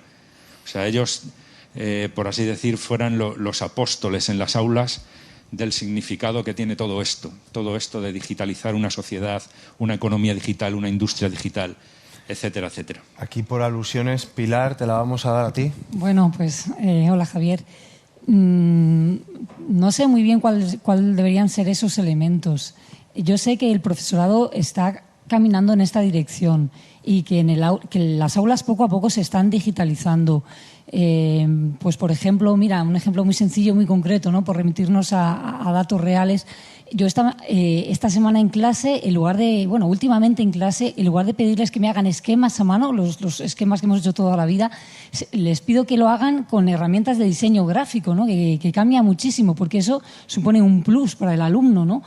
Y les cuesta mucho. Hay que diferenciar también entre unas familias y otras, entre unos alumnos y otros. Cada instituto es muy diferente, pero yo creo que poquito a poco vamos entrando por ahí. A algunos les costará más, menos, iremos más rápido, más despacio, pero somos muy conscientes de que esa carta hay que jugarla y hay que jugarla a fondo, ¿no? Luego hay otra dificultad muy importante, te comentaba antes, la digitalización de los profesores seguro, pero de los centros también. Las aulas no están preparadas, la infraestructura está muy obsoleta. Y luego hay una dificultad añadida, por ser muy breve y terminar, las familias. Mi centro está en Vallecas. Hay alumnos que no es que no tengan dispositivo, es que no tienen conexión y no tienen ni habitación para estudiar, para hacer tareas, Entonces, con esa realidad todavía hay que hacer un gran camino. Para quien no lo sepa, Vallecas es una de las zonas más vulnerables de Madrid, ¿no? O sea, hay una realidad más allá a lo mejor de lo que a lo mejor podemos imaginar. También tenemos a Marcos. Marcos es un estudiante y queríamos también poner voz a los estudiantes, ¿no? Que a veces, bueno, tan importantes sois, como decían antes, en el centro de lo que tiene que ser el futuro del aprendizaje. Marcos es un estudiante de nuestro campus de 42 Madrid, uno de los aventureros que se lanzó a la piscina y que además en paralelo está haciendo un grado de formación profesional, grado superior. Cuéntanos, Marcos, ¿cómo está siendo tu experiencia? Sí, mi experiencia en 42 es muy buena. Sin nervios, ¿eh? Estamos en familia. Hay muy poca gente aquí, unos 1.500 viéndonos al otro lado, pero... Bueno, sí, mi experiencia en 42 es muy buena, muy buen ambiente, se aprende un montón y a veces es difícil compatibilizarlo con los estudios reglados, con la FP, pero se intenta en plan... Tú querías, me comentabas antes, ¿verdad? Querías paralizar esas dos formaciones, ¿no? En base a lo que también decía Ignacio de la complementariedad de los dos sistemas. ¿No? ¿Por qué quisiste continuar con, bueno, hacer un grado de formación profesional y meterte en una formación no reglada a la vez? Porque aunque 42 me encanta y siempre he querido tener, por así decirlo, un título de algo que también me gusta, que es el grado superior que estoy haciendo. ¿Quieres compartir alguna pregunta hacia la mesa? Sí, yo a la mesa quería preguntarle cómo llevaríais la experiencia que tengo yo en 42, que es el peer-to-peer, los proyectos que puedo hacer y todo ese ambiente que se genera. ¿Cómo se llevaría a las aulas, a la FP, a los grados de FP? Aquí la respuesta, no sé quién se atreve, pero muy rápida. ¿Cómo creéis que una formación alternativa puede aprovecharse o sea, una formación reglada se puede aprovechar de una serie de elementos de esa formación alternativa? ¿Qué dice Marcos? Una formación reglada. Como mi pensamiento, mi teoría, mi creencia es que las dos formaciones van a confluir tarde o temprano. Entonces, la formación profesional tiene que empezar a incorporar necesariamente elementos de los que estáis trabajando en 42 o los que trabajamos nosotros en Immune, sin duda, porque primero buscamos los mismos objetivos. Nuestros alumnos participan de las mismas sensibilidades y de los mismos intereses. O sea, necesariamente se van a poder incluir. No soy experto en formación profesional, yo soy más de formación no reglada, pero efectivamente estos elementos se tendrán que incorporar con todas las limitaciones que tiene la formación reglada, la formación oficial, que no son pocos y que las propias universidades ya poco a poco van eliminando de su core, ¿no? De su forma de actuar. Con nosotros ya hay alguna universidad que está ya colaborando porque entiende que la formación no reglada y los títulos no oficiales están funcionando. O sea que sí que creo que gente como tú en las universidades es absolutamente bienvenido y las sensibilidades que tú puedes llevar en este momento a una universidad son extraordinarias y ellos piensa que ellos con toda seguridad te van a recibir con los brazos abiertos porque sus alumnos están demandando y están envidiando lo que tú estás haciendo en este momento. No te quepa duda y les encantaría ponerse en tu piel, ¿no? Ignacio. Entonces cuenta con eso.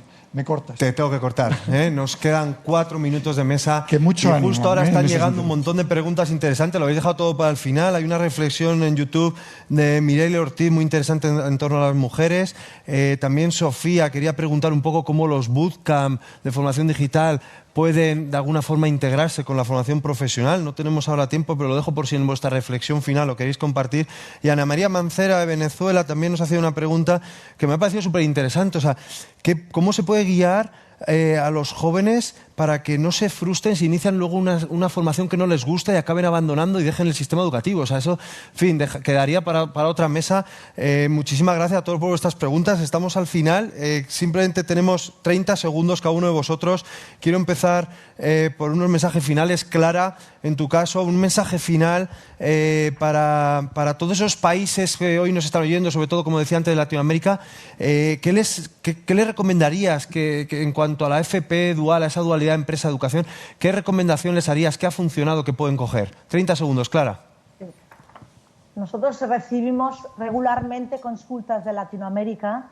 No podemos desarrollar proyectos fuera de nuestras fronteras, pero lo que sí podemos hacer y ofrecemos es tener una reunión virtual, explicar nuestras experiencias y poder aprender juntos y que no se tenga que empezar siempre de cero. Y por otra parte, también recomiendo la plataforma de la Alianza para la FP Dual o la de la Fundación Bertelsmann, donde vais a encontrar un montón de instrumentos y de diferentes materiales que seguro que os ayudarán si queréis ir por el camino de la FP Dual o de la orientación de calidad. Gracias, Clara. Pilar, nos están escuchando muchísimos docentes de muchas etapas educativas. Lánzales un mensaje final para que se sumen al barco de la transformación, como hoy también tú nos has contagiado. Pues sí, merece la pena hacer ese esfuerzo, salir de la zona de confort, pensar fuera de la caja, y la diferencia está en la cara que te ponen los alumnos y cómo les brillan los ojos cuando te escuchan. Gracias, Pilar. Ignacio, voy contigo. En general, padres, madres que permitan también o confíen en este tipo de metodologías alternativas, que con una capacidad de inserción laboral alta, ¿qué les dirías para que dejen a sus alumnos, a sus hijos, perdón, que sean estudiantes vuestros? Buena pregunta. Te diré que, en mi opinión, el mercado, en nuestro área de conocimiento, el mercado tradicional de trabajo ni está ni se le espera. ¿Por qué utilizar elementos de un mercado de trabajo que efectivamente ha sido superado o ha desaparecido y está otro, ¿no? Pensemos en lo que está demandando en este momento el mercado y acudamos a ello. Y seamos valientes y sobre todo curiosos. Gracias también, Ignacio, por tu tiempo. Iker, hablando de mercado laboral, cerramos. 20 segundos tienes, que tengo que dar paso. ¿Qué les dirías a las empresas para que apuesten por este talento? Las empresas que miren que piensen en lo que les duele, que es el coste, ¿no? El coste de encontrar esos 500 graduados de Teleco con máster que apenas hay en España, que no cubren todo lo que necesitan. El coste de oportunidad de no tener el talento que necesitan para poner en marcha todos sus planes y estrategias. Y el coste social de todas esas reestructuraciones, ¿no? Cuando a veces pueden reciclar talento interno y cubrir lo que necesitan. Muchas gracias a todos. Vamos a seguir enseguida también con los track en Latinoamérica. Yo ahora, antes de dar paso a Elena Resano, que nos va a hacer un resumen de lo que ha pasado también está pasando esta jornada en Light, me voy a quedar con una frase para terminar que me ha encantado de Pilar. La vida es maravillosa, está llena de oportunidades y en nuestro caso vamos a intentar atrapar esos sueños realistas. Gracias a todos. Elena Resano, muchas gracias por también hacernos el resumen de la jornada que nos vas a hacer.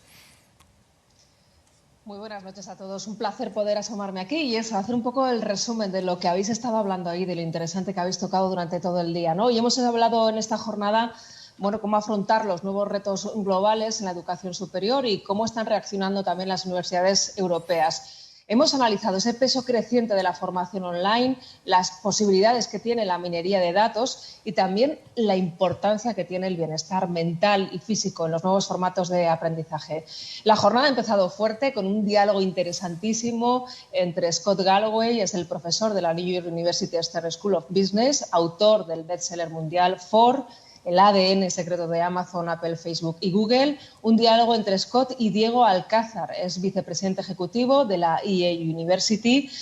Galloway afirma que la educación superior es ahora mismo una industria que está rompiendo moldes, pero ha advertido que esa disrupción tiene que seguir siendo una constante para que este sistema educativo no acabe desapareciendo. Aboga por un modelo híbrido de presencial y online que permita doblar la oferta educativa en las universidades, ampliando también las oportunidades de formación a quienes tienen menos recursos. También ha estado durante esta jornada la Comisaria Europea para Innovación, Investigación, Educación y Juventud, María Gabriel. Ella nos ha explicado que adoptar una fluidez digital es uno de los principales retos del futuro próximo. Ella considera que no podemos afrontar todos los desafíos que se nos plantean sin aprovechar todas las herramientas que tenemos ahora mismo a nuestra disposición. Para ello, Europa, dice, tiene que ponerse al día y crear también su propio espacio común donde compartir recursos online, la calidad en los contenidos digitales certificados y las plataformas educativas que ya existen. Y para conocer la situación de la educación superior en Europa, más allá del COVID, hemos contado también hoy con un elenco de primer nivel. Han estado Santiago Íñiguez, presidente de la IE University, Martín Pol, presidente de la Universidad de Maastricht, Eltrud Hanyapyi-Egger, rectora, Universidad de Ciencias Económicas de Viena. Todos tienen una visión positiva del futuro de las universidades europeas, gracias sobre todo a su potencial, pero también coinciden en la necesidad de un modelo híbrido donde la principal contribución de la tecnología va a ser la personalización del aprendizaje. Ven con una muy buena idea esa alianza europea universitaria porque dicen que la Unión se va a convertir en una propuesta de valor muy competitiva.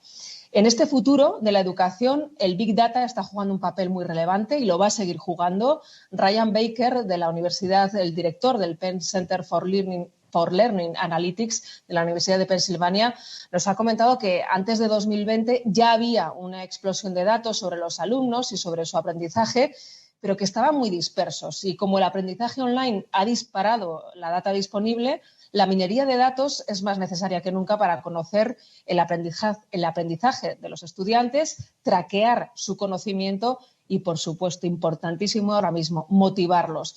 De esta forma vamos a ser capaces de comprender el impacto a largo plazo, apoyar su aprendizaje e intervenir para ayudar también a su reenganche. Y en esta jornada también hemos abierto la puerta yo creo, una asignatura muy pendiente en el currículum escolar, la programación como una oportunidad global sin explotar. Y para hablar sobre ello hemos contado con un gran ponente, con Hadi Partovi, fundador y CEO de Code.org.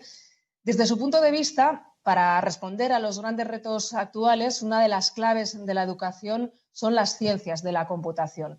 Aquel alumno que maneja y que entiende la programación alcanza un mejor desempeño en áreas troncales, además de desarrollar destrezas fundamentales como la cooperación y la creatividad. Y cree, sin duda, está convencido de que la programación va a tener que formar parte del currículum educativo. No solo la escuela y no solo la universidad se están transformando, también surgen nuevos modelos y escuelas de formación con una vocación muy directa en la empleabilidad y en la inclusión social. Y para hablar sobre eso hemos contado con Mona Mursid, es directora ejecutiva y fundadora de Generation, también con Oliver Cruzet, de la Escuela 42 París, y con Ricardo Pineda Vila, es director ejecutivo y fundador de Bansa. Son representantes de tres de los modelos pedagógicos más innovadores y más exitosos ahora mismo a nivel mundial, y los tres coinciden en señalar que la enorme brecha entre la educación y el mercado laboral hace necesaria el desarrollo de iniciativas que den respuestas ágiles a esa realidad. Y para conseguirlo destacan aptitudes como las competencias digitales y las competencias blandas como la creatividad, la colaboración y el pensamiento flexible. Para finalizar este interesantísimo día, hemos contado con una mesa de expertos que han incidido en esos modelos alternativos de aprendizaje, disruptivos, diferentes, así como también la importancia de la formación profesional. Todos han coincidido que detrás de ellos hay una oportunidad, y ya que esas modalidades están en un auge, ¿no?, en todos los países del mundo y que están formando también a los perfiles que ahora mismo están demandando las empresas. Como veis, una jornada completísima a la que hemos podido disfrutar hoy en ese escenario. Recordaros que también durante este día se han podido vivir en paralelo a este espacio pues muchas otras experiencias participativas que os animo a conocer también a través de la web. Pues muchísimas gracias, Elena. Mucho más completa esta jornada, además, con ese análisis que nos has hecho. Muchísimas gracias. No se me ocurre, la verdad, mejor forma de cerrar este capítulo de Enlighted que el buen análisis de lo que hemos visto de hoy. Cerramos un capítulo con la vista en el siguiente, eso sí, en nuestro caso, el último. Mañana va a ser un día muy especial, además de abordar un tema siempre interesante como el de las startups y la EdTech. Celebraremos la entrega de los premios Enlighted Awards. No os imagináis la agenda que hemos preparado. Intervendrán personalidades de la talla de Salman Khan, Jeff Mayoncalda o Tomás Puello. Desde aquí nos despedimos, pero ya sabéis que seguimos desde Venezuela, Ecuador, Chile, México, Colombia, con mucho más contenido sobre los desafíos de la educación superior. Hoy contamos con personalidades en el ámbito educativo como la decana de la Universidad de Desarrollos, Josefina Santa Cruz, o el rector de la Universidad Técnica Particular de Loja de Santiago Acosta. Hasta mañana, aquí os esperamos en Enlighted.